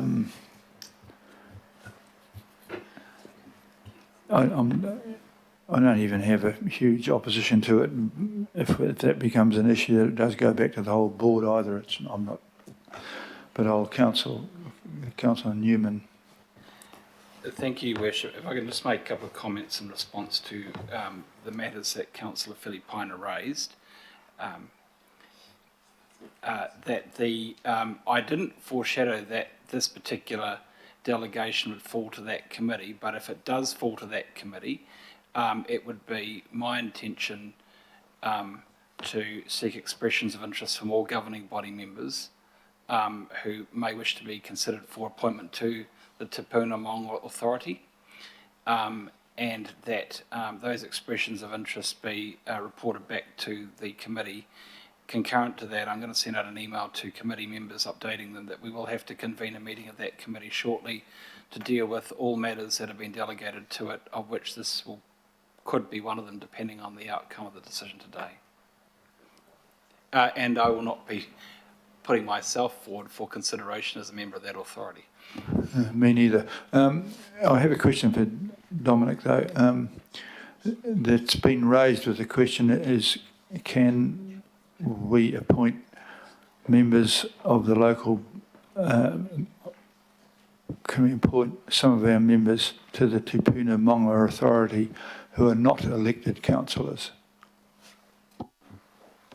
Your Worship, my understanding of the legislation is that the authority can appoint such persons as, the Auckland Council can appoint such persons as it sees fit to the authority. It could be anyone.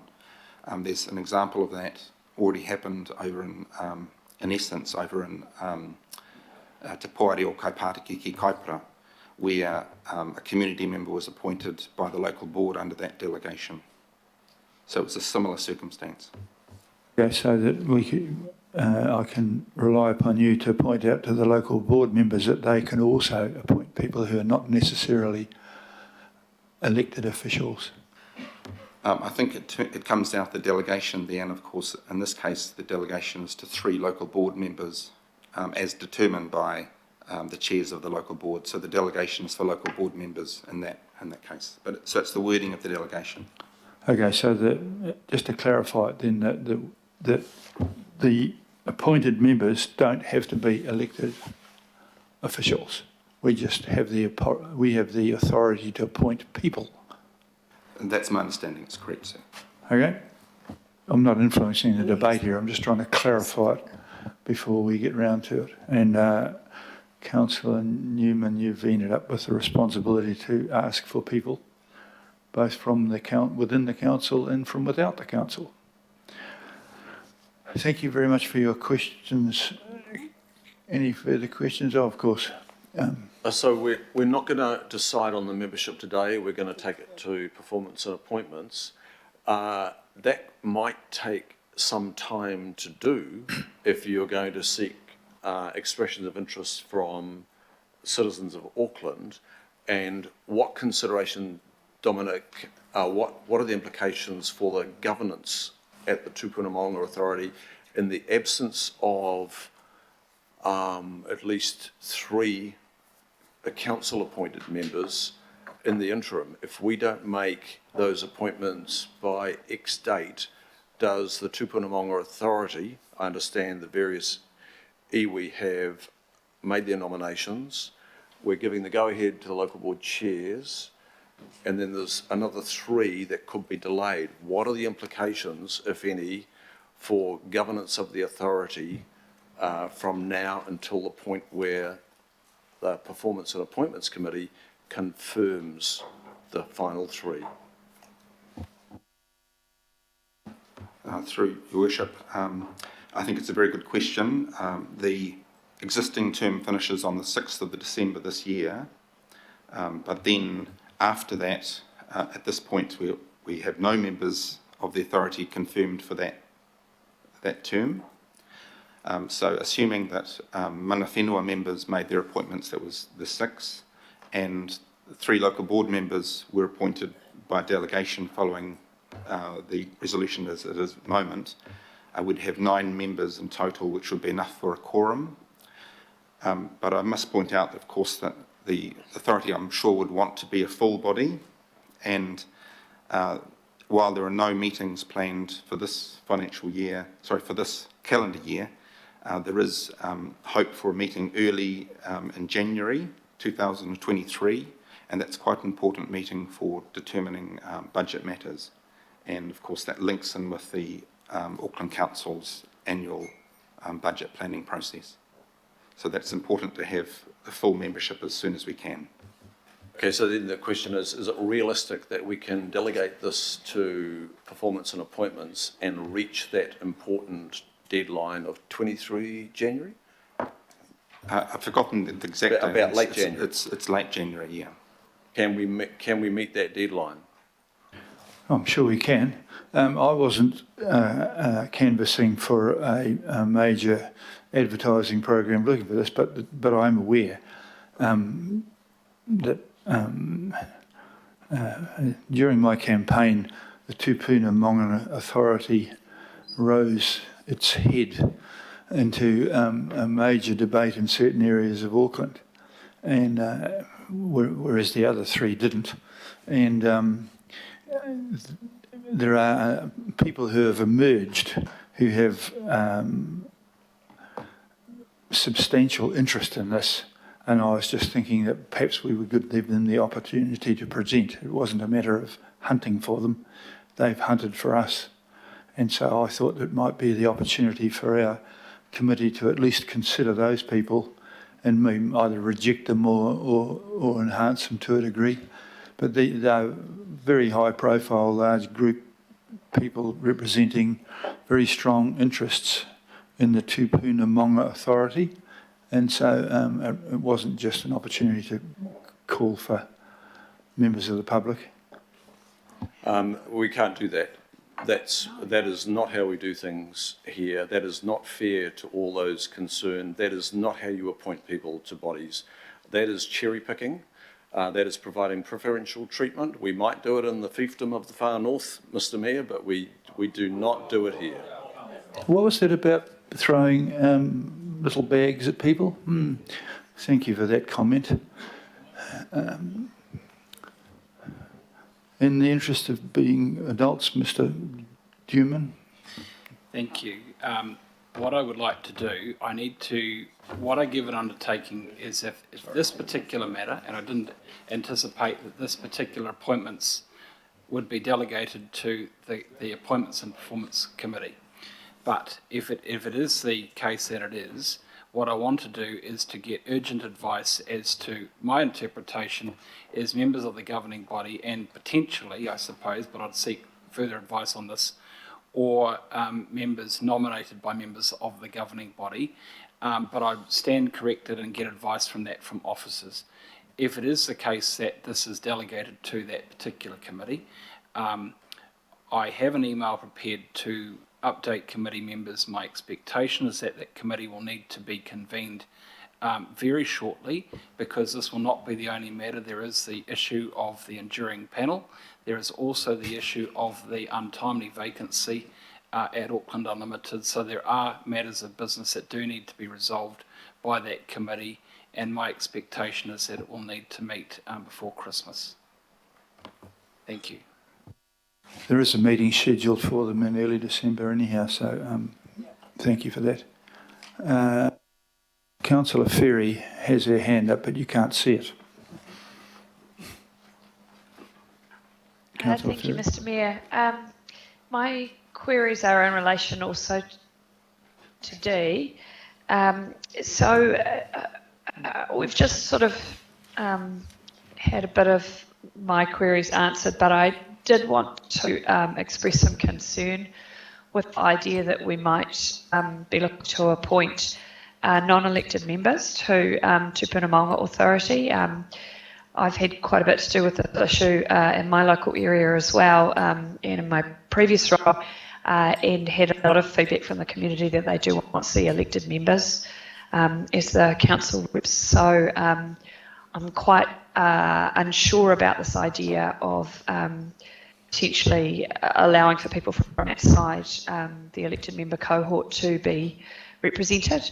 I'd also note the chair or proposed, well, chair now of performance and appointments has indicated he'd not previously considered this coming to that committee. We do have another governing body meeting next week, and we could make this appointment at that committee, at that governing body meeting, if there were some concern about it going there, or if people would feel more comfortable. So I just wanted to put that suggestion there.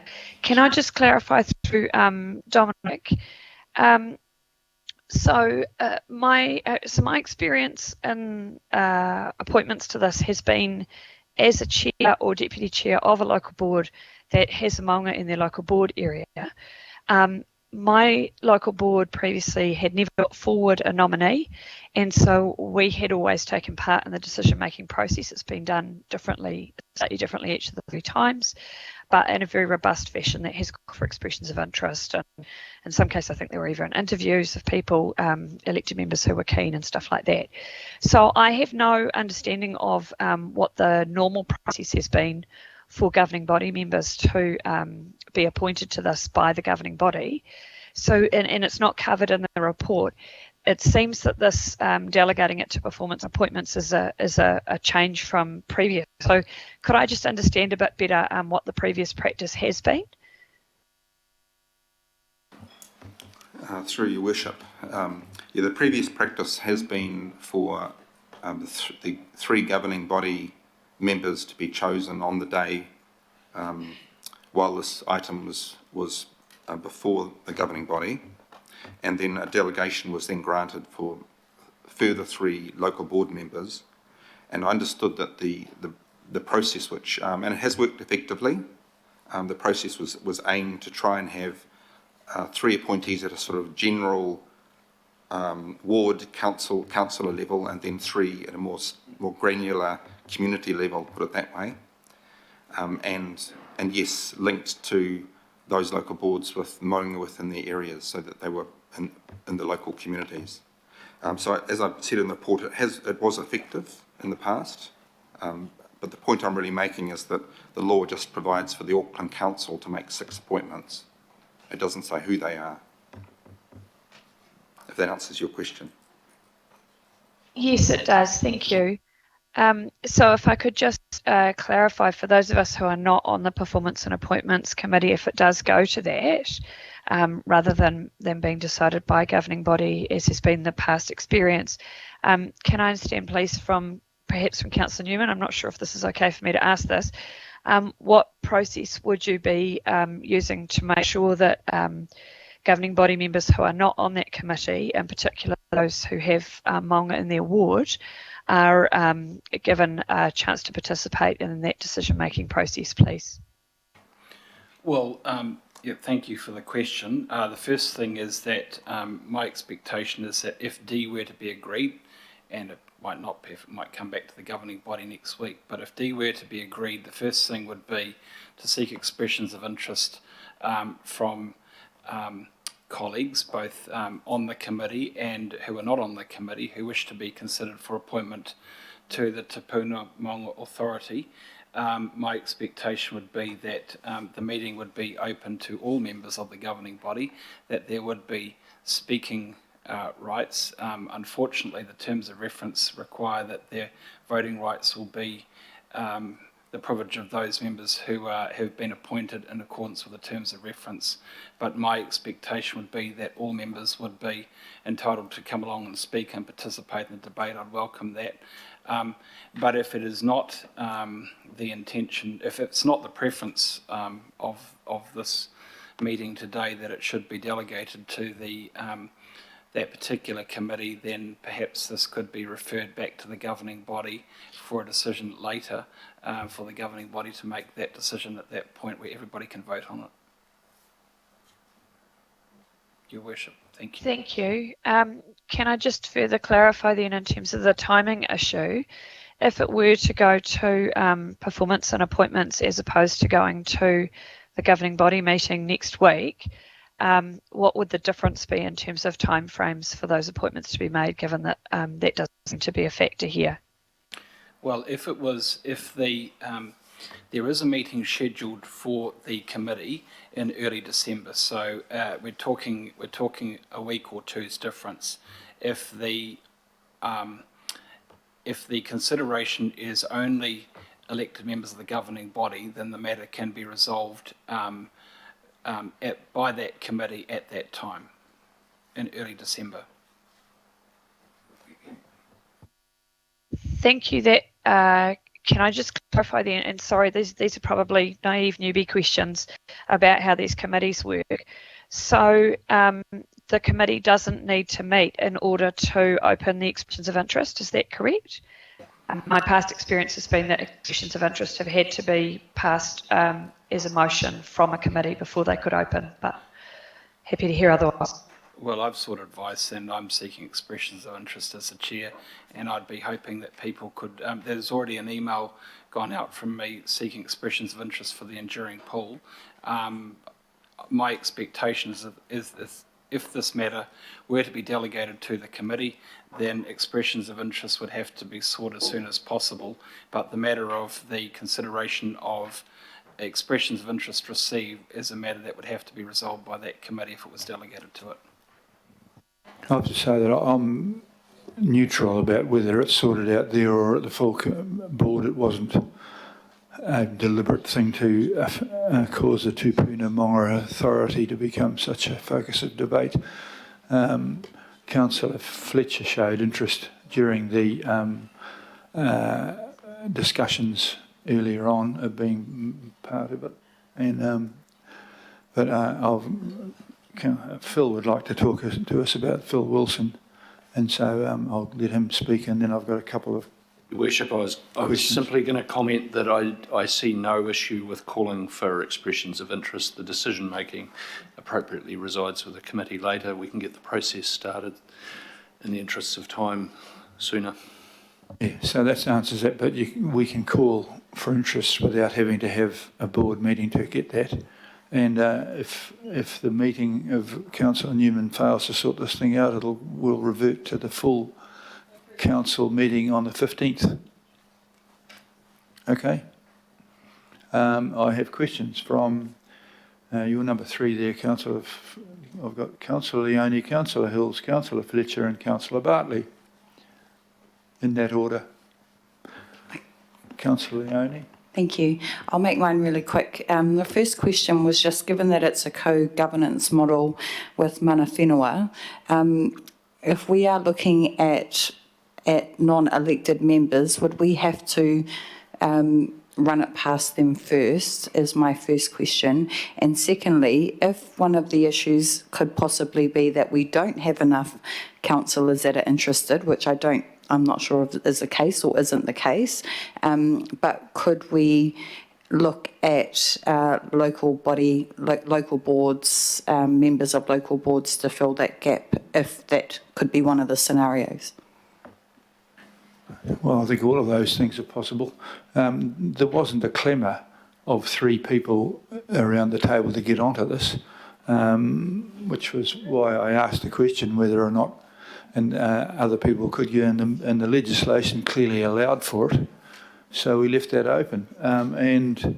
Amongst the noise from the outside were members of Mana Whenua, actually, to take up one of those. So it's an interesting conundrum. Somehow or other, the smallest things become the largest fruitcakes, but this is it. I'll go to Councillor Richard Hills next. Thank you, Mayor. And I do think this has become unneededly probably complicated, but I think the concern is, and I know in my community with Tūmaunga, the preference has always been for, because it's co-governance, to be 6 elected members and 6 of members appointed by Mana Whenua. So I think this is I'm not worried about whether it comes to GB or to appointments. I think Councillor Newman will do a good job of whatever comes to him, but I think the concern around this table is the lack of clarity around whether those are councillors, because they've always been councillors, and I would imagine we'd have to make a decision now to put it out to the full public for an independent person to be put on, or independent people. Because I did, unless there wasn't, but as far as I knew, there were enough or more councillors than the 3 needed. Well, there weren't, but I'm sure we can rustle up 3 if we need to. But you wanted people who are really, really, really interested rather than just being shoved onto something or other to fill a gap. Okay, and that was where the thought came that, okay, if it's not an obligation, I want people who had a real interest in it. And so that was what I was trying to do. I wasn't really trying to offend people around here, although I've managed to do that. Councillor Fletcher, who did show real interest in it. Perhaps has changed her mind. My question doesn't relate to this delicate matter of process. My question through you, sir, is to Dominic. Dominic, the concern that I've got is on what the effect of any delay might be. We know that the authority took consultation in response to the Court of Appeal, and as best I understand it, the Manga Authority, they have arrived at a position around sometime the middle of this month.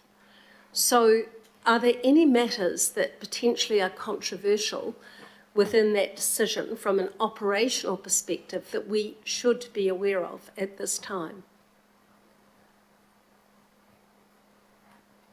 If there should be a delay. I think, again, through your worship, if there were a delay, I think there wouldn't be an impact on operational matters, in the sense that in relation to decisions that have been made in this last month. So yes, there was a decision made on the 11th of November by the authority in relation to its integrated management plan. And so that decision would cause operational activities to begin at the time that's necessary for those activities. But it's not a matter that would require governance input. I perhaps need to repose my question then. Are we going to hear the chainsaws starting before we've actually got the members appointed to the Manga Authority, whether it's through the Appointments Committee or whether it's through the governing body, is irrelevant. I just want to make sure that this does not continue to be a matter of some controversy, having been at the beginning when there was great unity around this, and it's been disappointing to see the controversy that has subsequently taken place. So I need some guidance from you as to whether you believe that there are going to be matters that we should be aware of. It's difficult to actually respond in terms of the operational side of matters because, of course, we've only just had the governance decision made. That said, I would have thought that, as I say, that the matters of governance, the key matter coming up is the operational plan, and that really should be dealt with in January. And so that's probably the only matter in terms of governance input.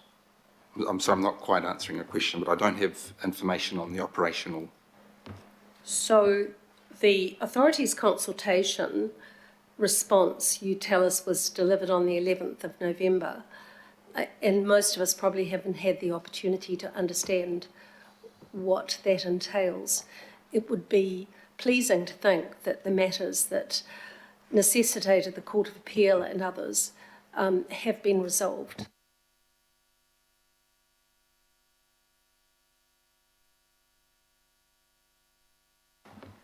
I think there was a query about the whether the IMP has met the requirements of the Court of Appeal decision. And all I can really say about that matter is that we've seen the authority hold a consultation process and put forward a proposal. Heard, I think the authority reported 1,500 submissions were made, and 100 or so people were invited for verbal submissions. And my understanding is that the authority has made a decision which included amendments as a consequence of that consultation. And I'm sure that in terms of the operations, that will require some time to go through to determine what would be the impact of all those amendments. But there were clearly amendments made by the authority in response to the submitters. I get the point of being raised by Councillor Fletcher. I'll get to you in a second, but there is an element of risk, and you're asking Dominic to see the predictions about the future, which are always very hard. I'm quite, if I recanvassed the board today and found 3 people who did want to get onto it, we could make a decision right now. And it doesn't rule out the ability to, change that later on. But I didn't have 3 people interested. That's because you already had a list here of names. No. When I spoke to you, said, what are you really interested in? And I recorded what they were really interested in, and everyone is interested in something else, but now they're interested in this, which is what happens. And so I'm not being judgmental about that. But if you would the meeting like me to suggest, to ask if there are 3 people here? Councillor Filipaina has shown interest, Councillor Fletcher has shown interest, but if the body language is interpreted, Councillor Leone showed some interest, but then decided she didn't have that much interest in it. And I think Councillor Fuli. Okay, it was interesting looking at that there, that there was, they actually haven't listed all the monga anyhow, actually, in this list here. So there are other monga, but they're not in the authority, but what the hell? Worship, can I suggest, and I know that this is, can I suggest that maybe this be deferred for consideration at the next governing body? Because, well, sorry, do I have the floor or not? Well, look, I mean, this is growing into a monga of its own. It certainly is, yeah. Could I risk offending those who are particularly pedantic about behaviour to see if there are 3 people who just put their hands up at the moment showing some interest?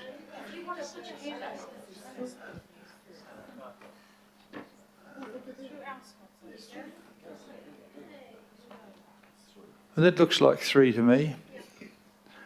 Do I have the support of the room here to make a bold decision and upsetting those who worry about things being done in other places? That we could do this?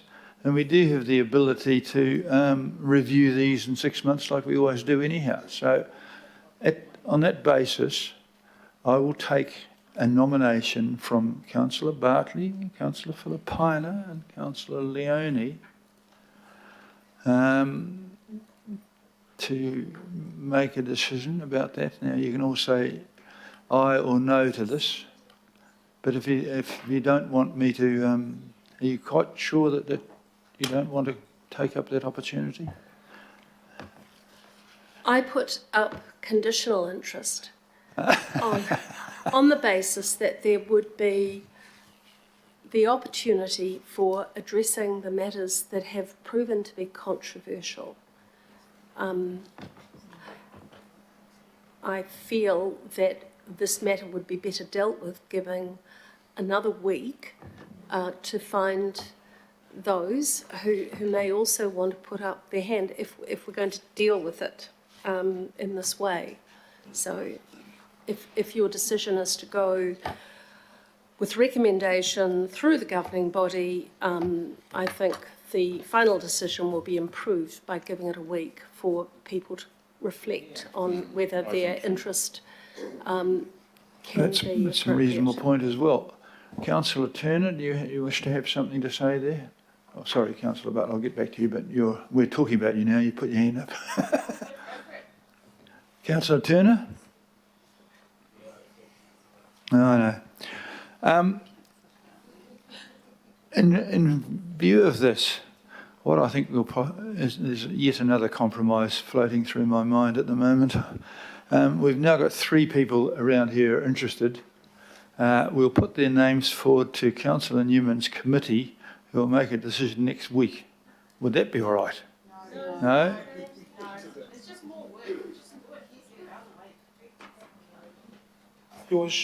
Sorry, Your Worship, just a comment. If you need a mover or a seconder, and that the governing body, as per your request, I will either move it or second, if you wish to move it, Your Worship, that the 3 members who have indicated at this authorised governing body meeting be on the Tūpunamong Authority. I will either move or second it, Your Worship. Turner. No, he said yes. Turner, you want to say something? I don't understand all these things. I'm fresh here. But in the Waitakeris, Kauri dieback is a huge problem, and it's a political problem. And there's a huge public interest. And I do know that there's a huge public interest in the Mongas because I was approached during the campaign period from people way outside my area, and I talked to them a lot but kept my distance because it was way outside my area. Mr. Mayor, I do think this also shows what Councillor Darby was talking about, as in how big this super committee is, or whatever he calls it, is. And Sir, parks are a very important thing to the people of Auckland, and the parks themselves are not broken, but the politics around them in a lot of cases needs a lot of very careful consideration. So, yeah, I just want to see us not rush this. Thank you. Thank you, Councillor Turner. Councillor Bartley, we're up for saying something. Or Thank you. So the Te Punamong Authority is about 14 maunga that were given back to mana whenua under the treaty. So it's not about the ones in Waitakere or other ones, it's about these 14 maunga that were given back to mana whenua Māori under the treaty. And part of that deal was co-governance, that they be administered together with mana whenua and council. Council being governing body, local board, elected representatives, not third parties, even though it may be some kind of loophole there. And that is what I'm worried about. It has to be council. You've got 3 of us already saying that we want to go back on and one that wants to come on. I didn't put my name forward because I just saw this list and saw that there were already some people nominated. So I didn't want to impose on that because I'm, all good with sharing roles. But since that's not the case, I'm happy to go back on. If some councillors think that I didn't do a good job on there, then, all good, you're entitled to your opinion. But the role on there is to do what is best for the maunga. And that's the conflict that you will face on there as a councillor, is people expect you to do what's best for ratepayers, to do what's best for budgets, or, groups that lobby you hard to save the things they want you to save. But your role is to look at what is best for the maunga. I do want to go back on because I have 5 in my area. I am passionate about Māori's ancestors because I have a niece and nephew who are Māori, but also I'm hesitant to go back because you encounter so much racism from the public, and that was my cause for hesitation. So I know that there's a lot of issues going on. I know it's been divisive, but, I like what you're trying to do, get everybody to work as a team and work through things together. So I am trying to be more conciliatory, is that right, on there. But again, it is about what is best for the maunga. And it's not to Dominic to answer these questions, it's to the whole Te Puna Maunga Authority to answer it, that you rightly raised, Councillor Fletcher, but my understanding is Dominic's here to talk about the governance structures and our appointments, and not to answer for the whole Te Puna Maunga Authority, because those are hard questions that you asked. Thank you. My understanding, Dominic, is that the legislation asks for them to look after the maunga for both mana whenua and for the public. It's not just for mana whenua, so that's where... No, I never said it was just for mana whenua. I said the best interests of the maunga, because the maunga are actually ancestors to Puna. That's your role. You want to answer that, Dominic, and then we'll go to Councillor Lee, Councillor Walker and Councillor Hills. And then... it's certainly true that... long enough lunch. No. I'll be trying brief then, Your Worship. It's certainly true that the Section 109 of the settlement legislation sets the functions and purpose of the authority, and so it essentially has 2 parts. The first part is in every decision that members make, they have to have regard to the historical, archaeological, cultural, spiritual and other interest of mana whenua in the maunga. And so that's the first, and I paraphrased the wording from memory, but that's the first part of it. And the second part is they also have to have regard to the fact that the maunga are owned by mana whenua and held in trust for mana whenua and the other people of Auckland. Thank you for clarifying that. Councillor Lee. Yes, Mr Mayor, previously I requested a briefing to update us all on legislation and deeds which govern our responsibilities. The Local Government Auckland Council Amendment Act 2009, the Hamlin's Hill Trust Deed, which goes back to about 1998, and also I think we need to have a refresher on the Ngā Mana Whenua o Tamaki Makaurau Collective Redress Deed, because the Maunga Authority has become, whether we like it or not, highly controversial. There are problems in terms of the rights of tangata whenua as opposed to mana whenua, and that's working its way through the High Court right now. We should perhaps be even briefed on that. It wouldn't hurt. But also, I understand $1 million of ratepayers' money has been spent by this council supporting the chair of the Maunga Authority in ongoing litigation, went up to the Court of Appeal. So obviously, we can't not be concerned about this, and therefore it's important that we get as much background information about this and our responsibility and our rights regarding the settlement. The settlement returned Maunga to a corporate entity, not to tribes or iwi, hapu or whānau, to a corporate entity. And I believe that the complexity has arisen because the council itself, as part of the treaty settlement, was required by the government to fund everything, to maintain the Maunga and to fund the authority itself. So we have a responsibility, and our ratepayers have a stake in this, and their rights are mentioned, I believe, in the redress deed. So let's have, it's important that we have a refresher on the details of that particular piece of legislation and the other ones. Thank you.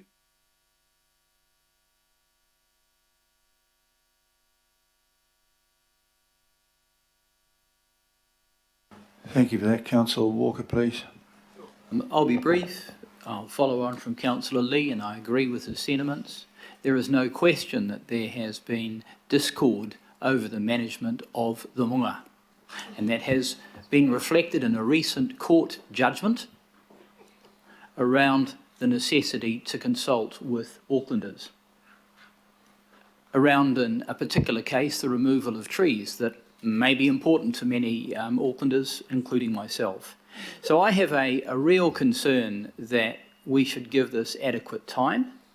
I would like some opportunity as a councillor to consider whether I want to put my hand up, and there may well be others. And there may be other people, if you have identified, Mr Mayor, beyond this room that would be competent and might go some way as to dealing with some of the discord and management issues that presently exist, because I do not believe at this point that those management issues are going to be resolved. That is my concern, and I would suggest that is the concern of many Aucklanders. So I simply make a plea for some more time so that on my part I can consider the circumstance. I would like to be briefed, as Councillor Lee has indicated, and I do not think we've been adequately briefed at this point. Thank you.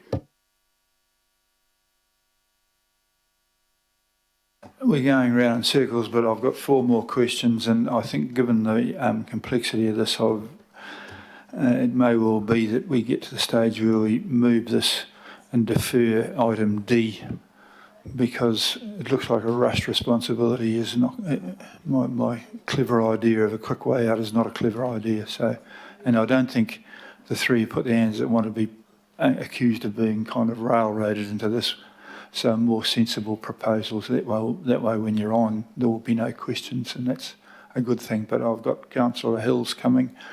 Please. Thank you, Your Worship. And I didn't want to call a point of order for relevance, because I know you're trying to get everyone's views, but what I feel is being debated is far more complex than appointing people, and that is not going to come to the appointments. That kind of information is not going to come to the next governing body either. We're going to be left with the exact same parameters as what we're sitting. So you made a call before, asked 4 members to put their hands up. There has been a long time to consider. I just worry that if we defer this, we're going to have the same debate and arguments again, which is not actually based on the paper in front of us.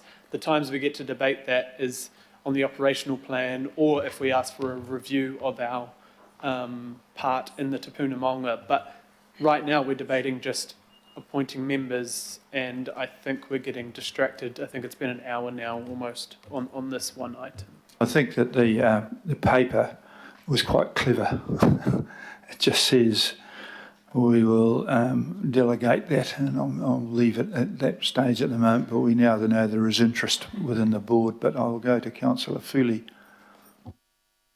Kia ora, thank you, Your Worship, and thank you, Councillor Hills, for putting that in a nutshell, which was sort of the point I was going to make, is that we're really here just talking about appointments, and I totally acknowledge all of the issues that were raised by Councillor Fletcher and others, because there have been controversies in the last term, but those, as Councillor Hills said, are not things that we're considering today. We're only considering the appointment of 3 good councillors to sit on this authority. And I think if you object to these 3, then it must only be because you think they're not competent to do the job. And I totally support the 3 who've put their hands up. I know that we were asked at the very first conversation about these things that we had with yourself, Your Worship, and then the follow-up conversation that we had when we did see the list. And I was one of the names on that Tūpunga Maunga Authority, and I did say that I didn't want to be on it because I knew there were others with more maunga in their area that would have more of an interest, and I stepped aside so that that could happen.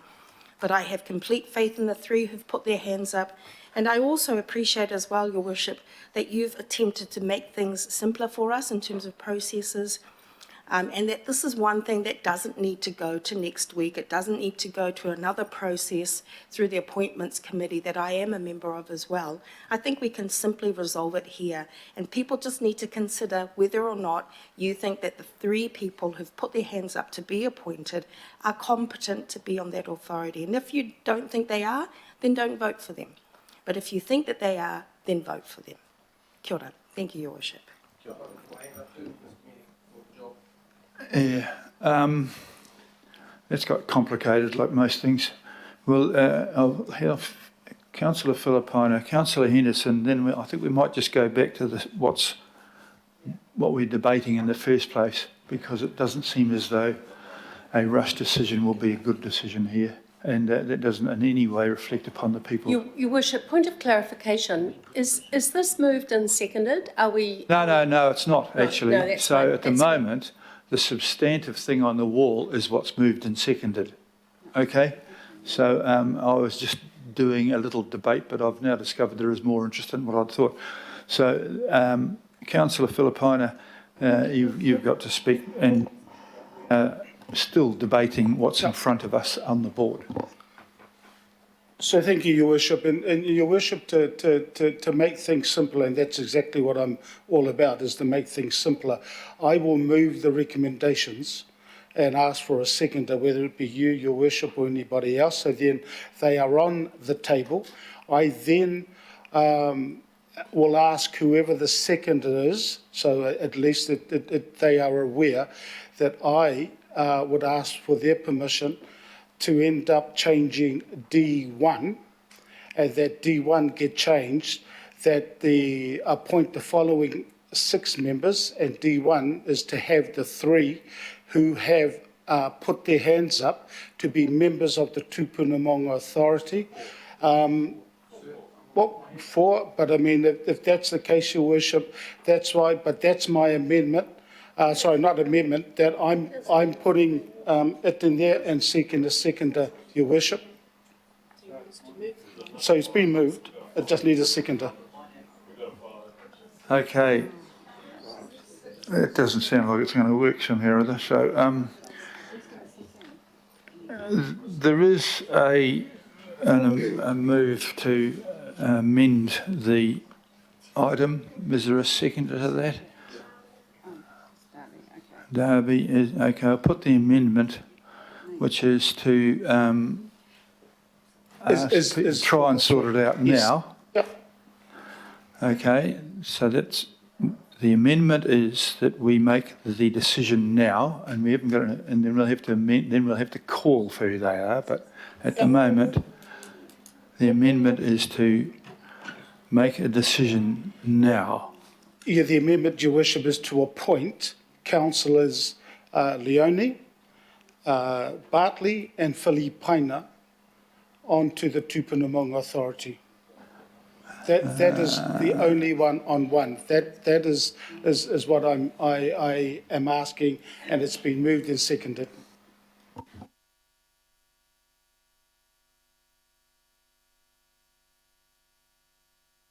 We have to have a debate now.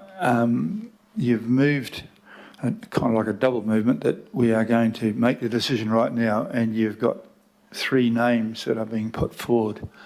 I'd like to speak to that if there is a second. So there's a debate about both parts of that. I'm reasonably happy to do it now, but I want to make sure that by just taking the 3 names that went up before, that's not stopping other people make other things as well. So be careful here, because if we get something or other which is tainted in any way, that's not going to make life easy for any of those 3 or the other 17 of you. So I've got Mr Henderson offering to enter the debate, Mr Turner offering into the debate, and I'm reasonably sure Mr Newman will offer in the debate. And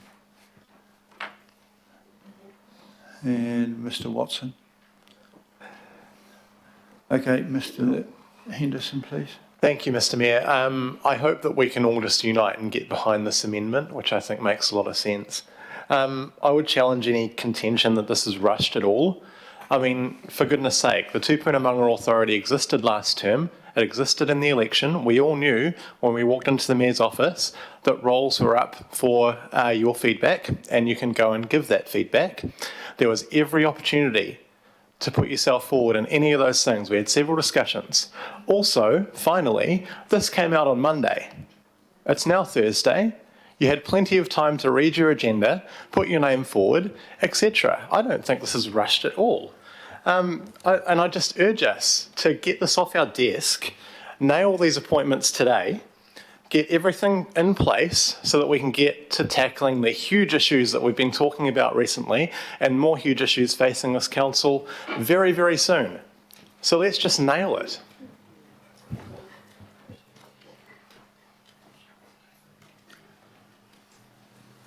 Councillor Turner. So, Councillor Henderson, you and I had coffee with Councillor Leone, and we talked about a lot of things in our area. I said to you at one stage there about the closing of tracks, and you. This is one of the driving discussions in our area, even though we have no mungas.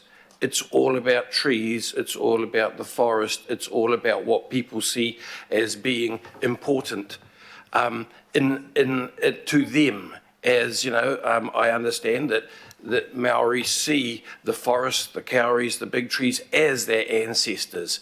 A lot of Europeans do too. My great uncle, and some of my family all live at the very top of Mount Albert, my great uncle brought back olives from the Second World War and planted them on the Mount Albert Monga. I understand that I haven't read the agenda in its full. I'm sorry, I did not do my job properly, but there was a lot to get my head around lately. And when I'm sitting here and hearing the debate unfold, you're saying that if I don't vote for you, it's because I don't think you're good for the job. I don't know you, no more than you know me. We do it by assumption. When I first stood for politics, I was dressed up or portrayed as a chainsaw-wielding Pākehā 4th generation who just wanted to clear the land. That's not me. And I don't want to vote against you guys because I judge you for something you are not. So I put my hand up because I want to make sure that I'm there to know there's balance if I can't see it for myself today. Thank you.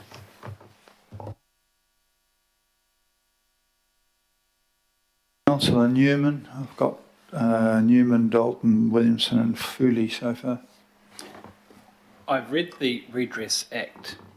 The Act provides for 6 members appointed by Auckland Council. Whilst D Roman numeral 2 does currently foreshadow that there will be 3 local board members determined by chairs of local board with the Maunga in their local board area, the Act does provide for 6 members appointed by Auckland Council. I will not be voting for a recommendation for just the three names as foreshadowed by Councillor Filipaina. I respect him, but if there is interest beyond that, I will consider voting for those three plus Councillor Turner, Councillor Fletcher and Councillor Walker, who I understand have put their names forward.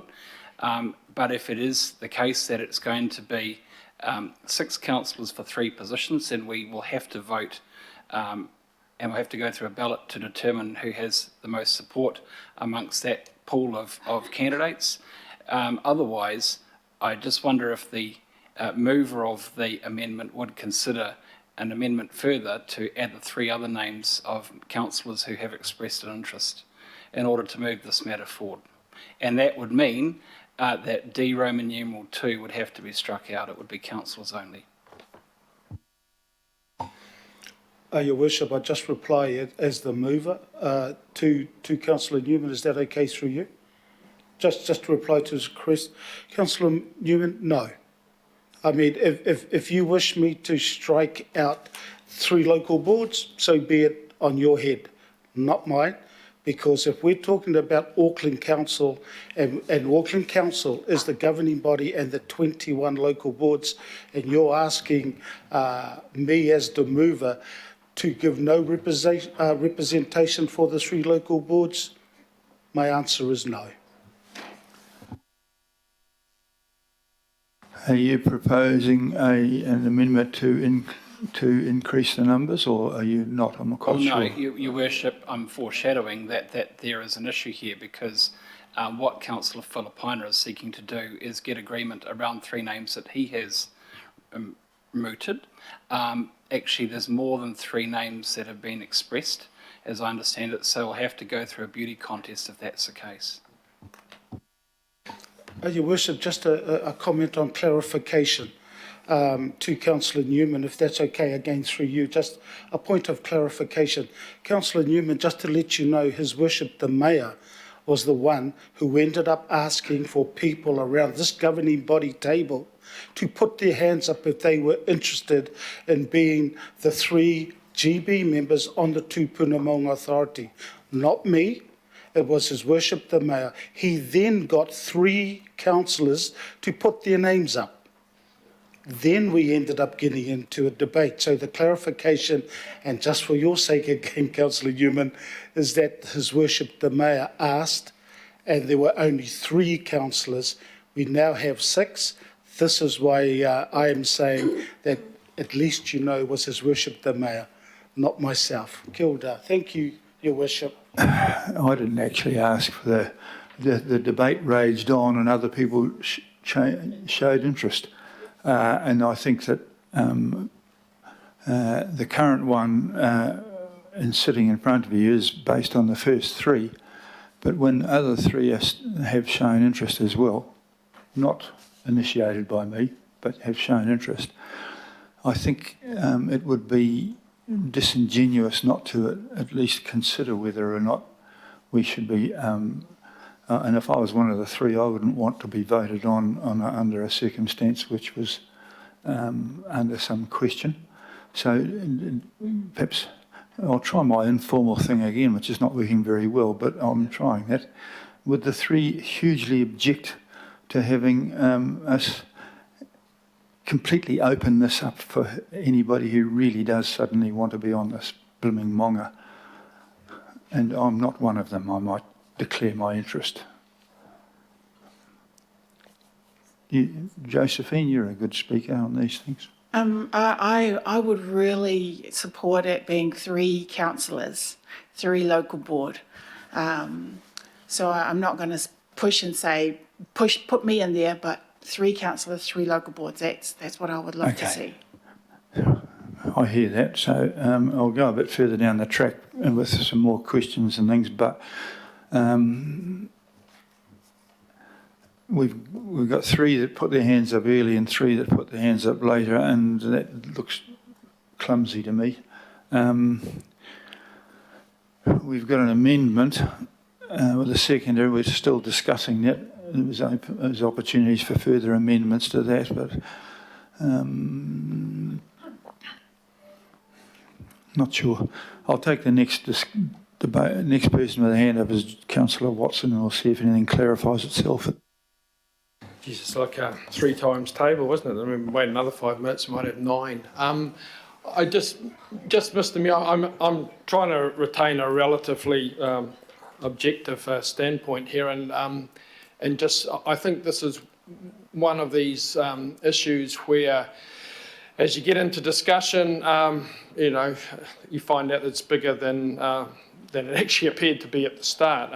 And notwithstanding Councillor Hill's reference to, you know, the rather limited nature of the decision making, what did become apparent in the last term of council, and both with the Munga and also with the Hauraki Golf Forum, for that matter, is that there are issues that have come up that remain unaddressed. And of course, you cannot separate personnel from the issues. And in fact, I think the one thing we would all benefit from, I think, is you know, a discussion that takes in the various points that have been brought up by people in terms of legislative requirements, but also more importantly, what's been happening on the ground for 3 years, because we didn't do that last term. In both those areas, both the Hauraki Golf Forum and the Munga, we didn't, as a council, look at a number of controversies that raging out there. I was out at Otahu getting shown round by the local people there. You know, I didn't fully get a full understanding of the whole issue, but I certainly got an understanding of their perspective. And a number of those people were Maori people, so, you know, it wasn't just, you know, discontented Pākehā.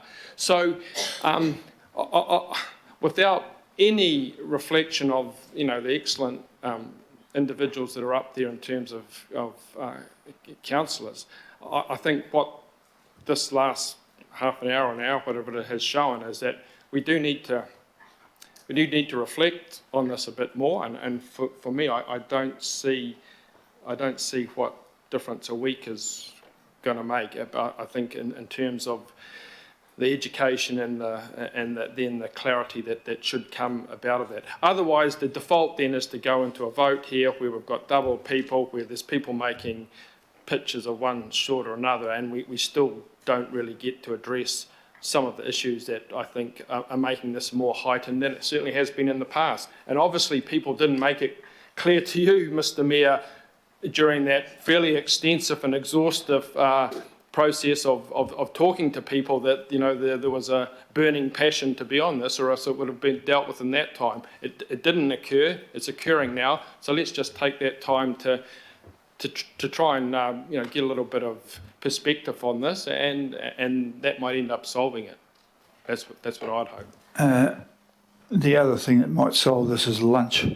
I'm going to adjourn for half an hour, and we'll see whether or not we can't come up with something which is less heated and more light. Thank you.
Very much for enjoying your break. I believe Councillor Filipaino wants to speak first.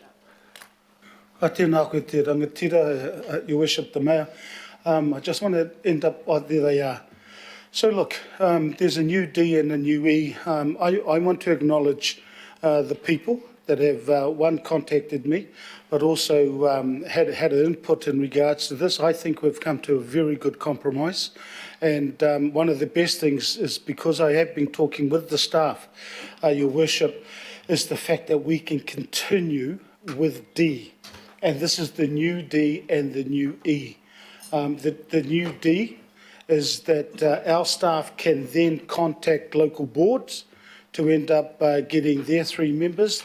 This particular one that we started talking about, which was D1, it is now E, is to defer the appointments of 3 governing body members to the Tupuna Maunga Authority for consideration at the governing body at its meeting on 24th November 2022. So, Your Worship, thank you, obviously, for your leadership as well in regards to the compromise we now have in front of us. And Councillor Darby, as the second, I'm hoping that you also would agree with what we've done. Yeah, kia ora, tēnā koe. Okay, so you're moving the amendment to be what it is. All those in favour, please say aye. Aye. Okay. Now I think we can move the whole shooting box, the original one. All those in favour, please say aye. Aye. To the contrary, Aye. carried. Thank you very much. Excellent. Those are very good sandwiches today.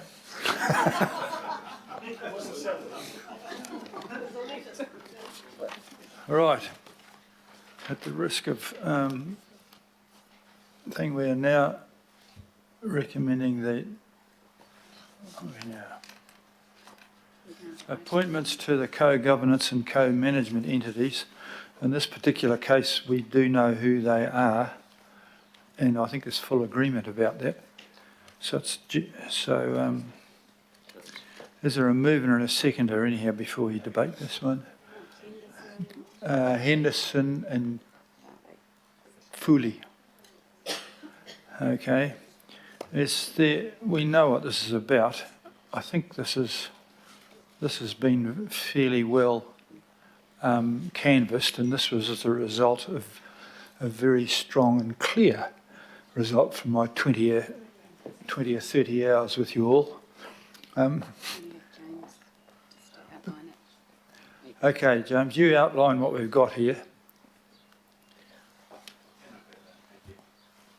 Sorry, tēnā koutou, thank you. So this report is seeking 2 sets of decisions from the governing body, the appointment of members as to various entities as per the screen, A, B, C and D, and then the delegation of other appointment powers to relevant local boards for the Te Puru Community Charitable Trust, Mount Albert Grammar School Swimming Pool Trust, Mangere Mountain Education Trust and Te Uru Waitakere Contemporary Gallery. So the first 3 of those are non-substantive CCOs of Auckland Council. I would just also observe that we have 3 appointments that we can make to the Kaipara Moana Remediation Joint Committee. So if we've got 1 councillor, then we can delegate 2 to the local board. Chair, Your Worship, I'm happy to move in addition Councillor Kieran Leone under D.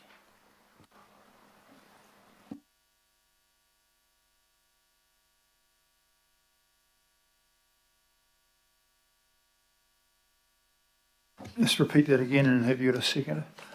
It's been moved and seconded.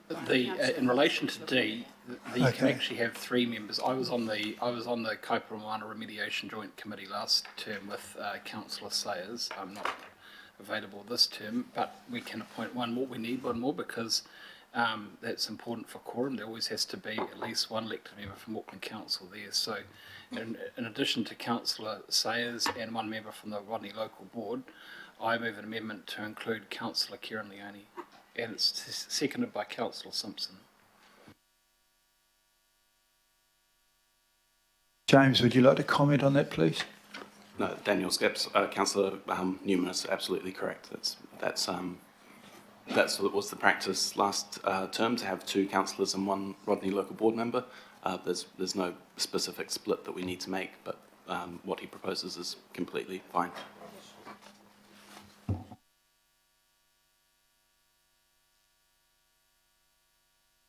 Okay, if the mover and seconder are happy that we just incorporate that into this. That's fine.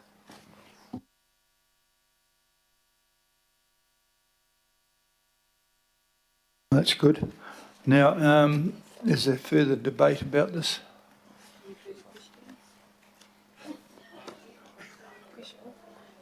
Not debate, but just a comment that,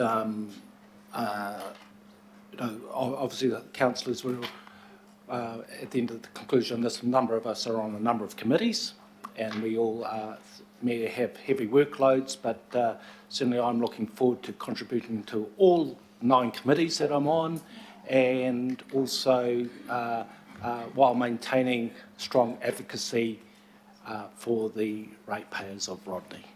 Thank you. Well, I'm sure they're very happy to have you do that. For those of you who find yourselves on too many things, the ones that not to attend are the ones where you're just observers, but you are entitled to observe everyone, but I expect you to show up to the ones whose names you are actually on. No excuses. Thank you. Right, well, I'm going to risk putting this motion. All those who'd say aye. To the contrary? Bingo. Well, you did work very well, young fella. You should come and do the rest of them. He's very competent.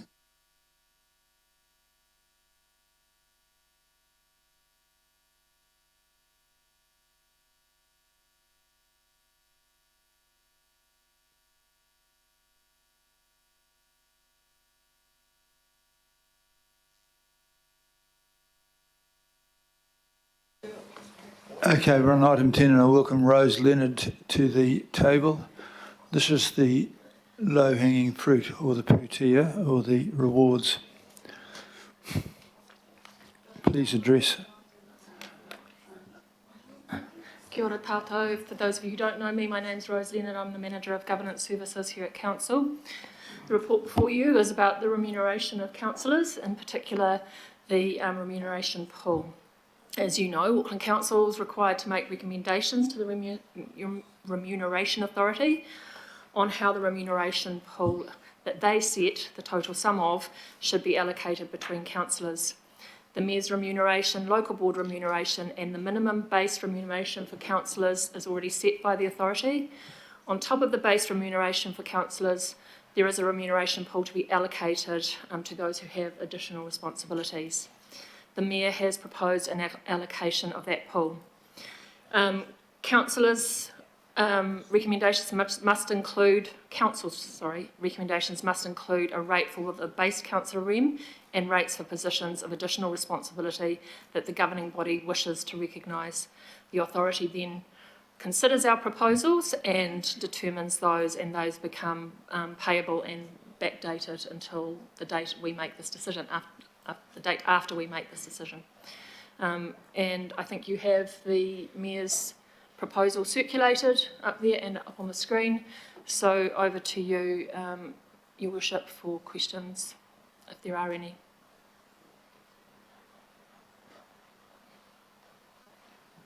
The usual question is not enough, but that's my effort at spreading the jam widely.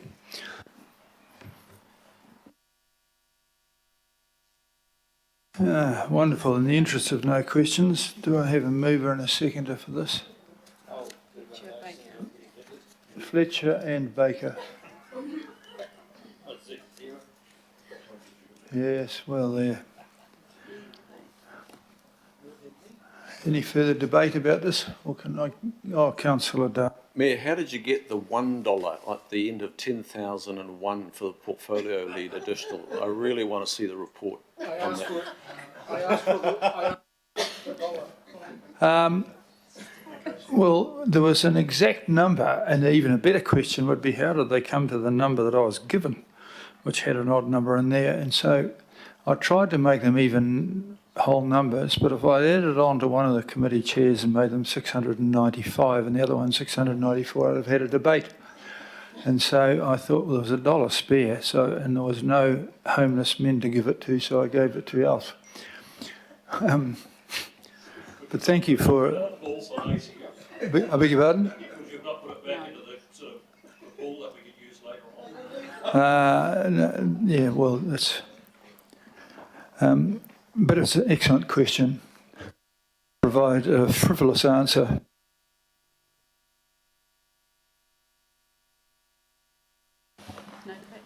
Okay, I'm going to put the debate. All those in favour, please say aye. To the contrary. Carried. Thank you. Gosh. I'm going to start all of our meetings in future with lunch even at the start of the day.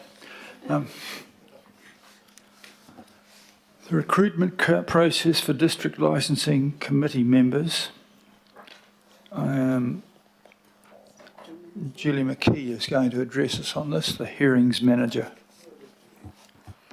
Good afternoon, Your Worship and councillors. The report before you seeks your approval to commence the recruitment process for the 2023 to 2026 term of the Auckland District Licensing Committee. It also requests the appointment of a selection panel to carry out the recruitment process. The Auckland Council contracts the District Licensing Committee chairs and members to hear and decide all applications relating to alcohol issues. The current contracts are due to expire on the 30th of June 2023. Staff are proposing the DLC structure comprises approximately 5 to 6 chairs and 7 to 9 members. The role will be advertised through a number of channels, and following this, the selection panel will shortlist candidates, carry out interviews and make a recommendation to the Regulatory and Safety Committee for the appointment of the DLC for 2023 to 2026. Happy to answer any questions. I've got a question. How do you let prospective members of the public know that you're calling for membership? Yes, there are a number of channels we will advertise it through. One is through the Auckland Council Careers website. That can also be put out through the council Facebook pages. I'm also looking at putting it out through the Our Auckland newsletter. And I also go through professional channels such as the Law Society, and organisations like that. I will also be going through our local board engagement advisors to get it out through the local board networks as well. Thank you.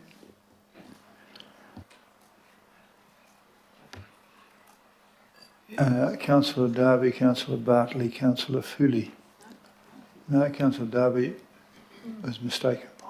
Must have been a twitch. Councillor Bartley, please.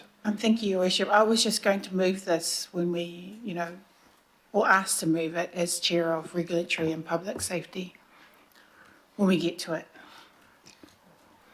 Good on you. An early nominee for that. Councillor Fooley. Kia ora, thank you, Your Worship, and I'd be happy to second that when we get to that. Before we get to that, though, I would like to ask if you could send the flyer, once you've got it done, to me, because we had an issue last term and the term before where we felt that our communities weren't aware of the DLC process. And we always get people asking us afterwards, how are these decisions made? And so it would be great if you could send, if you've got a flyer or anything like that, that we can share on our socials. Absolutely. Through the Chair, we have actually just recently produced a e-info pack for all objectors around the process, how they can actually make better time in front of the DLC. So I'll share that with you as well. Kia ora. Thank you. Thank you, Your Worship. There appear to be no further questions, so it's been moved and seconded, so I'll put the motion. Yeah, or if I could just explain to the councillors why we went with Councillor Filipaina and Councillor Turner. Councillor Filipaina is the Public Safety Portfolio Lead and Councillor Turner is the Deputy Chair of the committee, just so people know. And thank you, Julie, for your work on this. And it's coming here rather than going to our committee because our committee wasn't set up. So it's just to save time, get things moving, and that's why it's here. Thank you. Totally excellent. Thank you very much indeed. I shall now move this. All those in favour, please say aye. To the contrary, Alf, you now find yourself chairperson of that. Congratulations.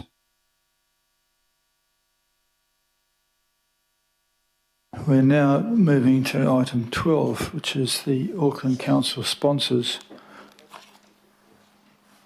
right, for the Auckland Light Rail program. This is interesting to the word sponsor has a new meaning for this one here. A sponsor in the real world is a person who puts forward their own money towards paying for something or other, but I have no intention of doing that. Vanessa Blakelock will explain the complexities of this. Thank you, Your Worship. Kia ora koutou. I'm Vanessa Blakelock, for those of you who haven't met. I'm the Executive Officer for the Chief Planning Office. This paper is to seek approval for the Auckland Council sponsors for the Light Rail project. In the previous term of this council, the Mayor and the Deputy Mayor had been appointed as council sponsors.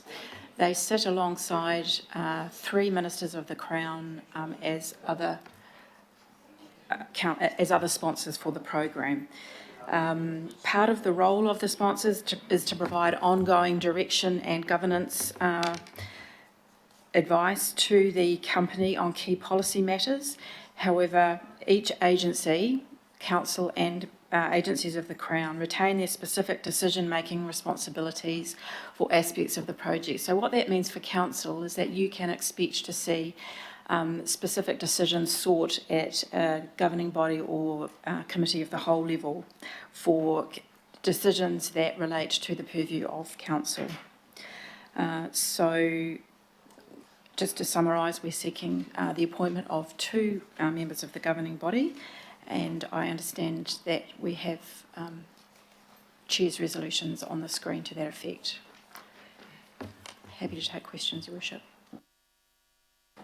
Okay, at this stage it's myself with Councillor Darby as my alternate.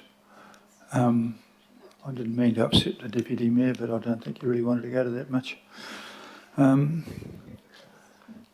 have a particular interest in this, and I'm hoping to attend these meetings and get them explained to me what problem it's fixing.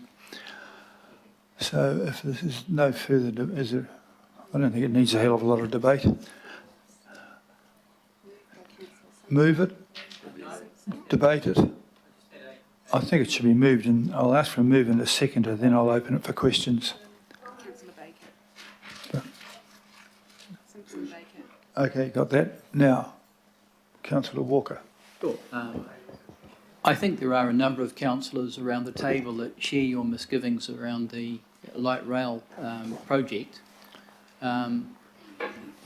Does Councillor Darby share those misgivings, or I'm just interested because I think we need some people on whatever sponsorship here to really ask the hard questions that have not adequately been asked to date.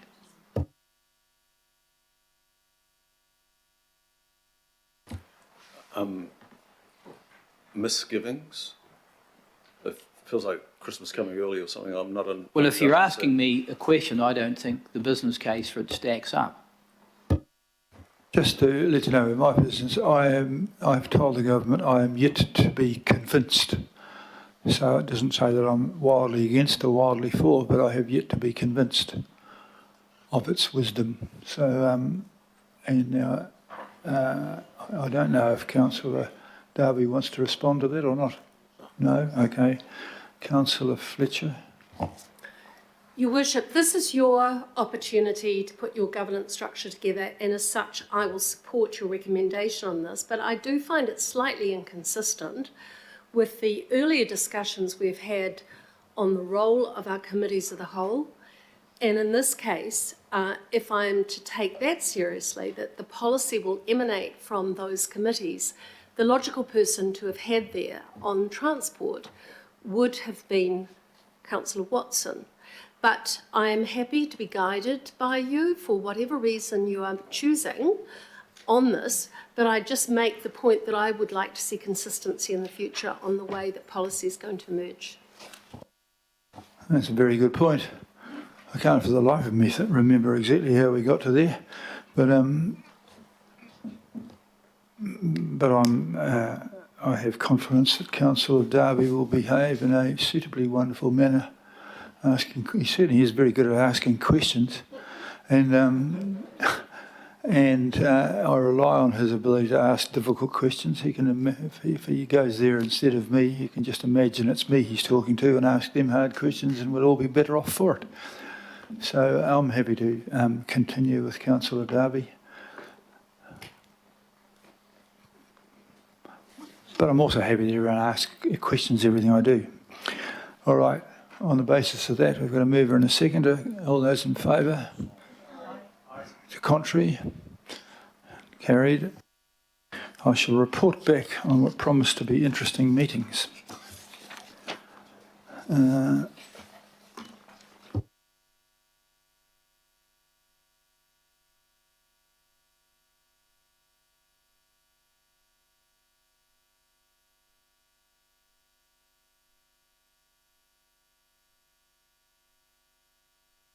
The next item is the meeting schedule, and I'm very pleased to see that Sandra and her team have managed to get us going quite quickly. And in December we will be doing, everyone will get a crack at running their new systems. It gives you time to also make yourselves known to the appropriate staff and Phil Wilson's section, and prepare useful and an important agenda.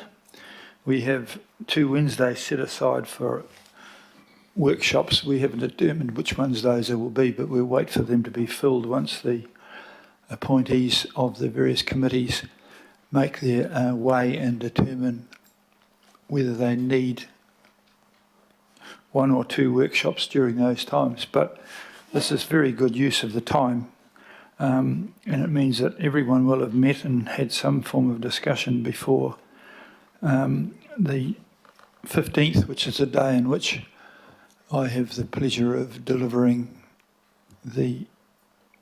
my recommendations for the budget, which you can also, then you can go home and over the Christmas period debate it. So, is there any particular discussion about this? We've got to just move and second that we receive this. I'll move and a second first, which is Hills and Dalton. Thank you very much for that. I don't know if it needs a great deal of discussion, but if I'm not preventing anyone from asking a question, but it's all quite clear on the schedule, and I'd like you to start using that to thinking about what it means for you to do in the meantime. Okay? Councillor Williamson. Just the one very quick question. Can we just be assured that this is going to be set in concrete now? Because the number of times I've gone to make an appointment to see somebody about a council business and then I suddenly get an email an hour later.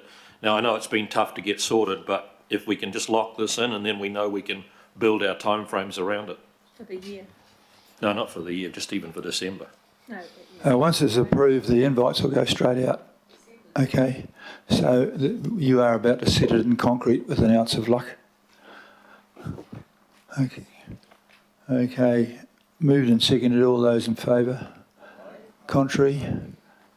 Thank you very much. I'm now going to close this particular meeting and reopen the debate which we abandoned yesterday afternoon.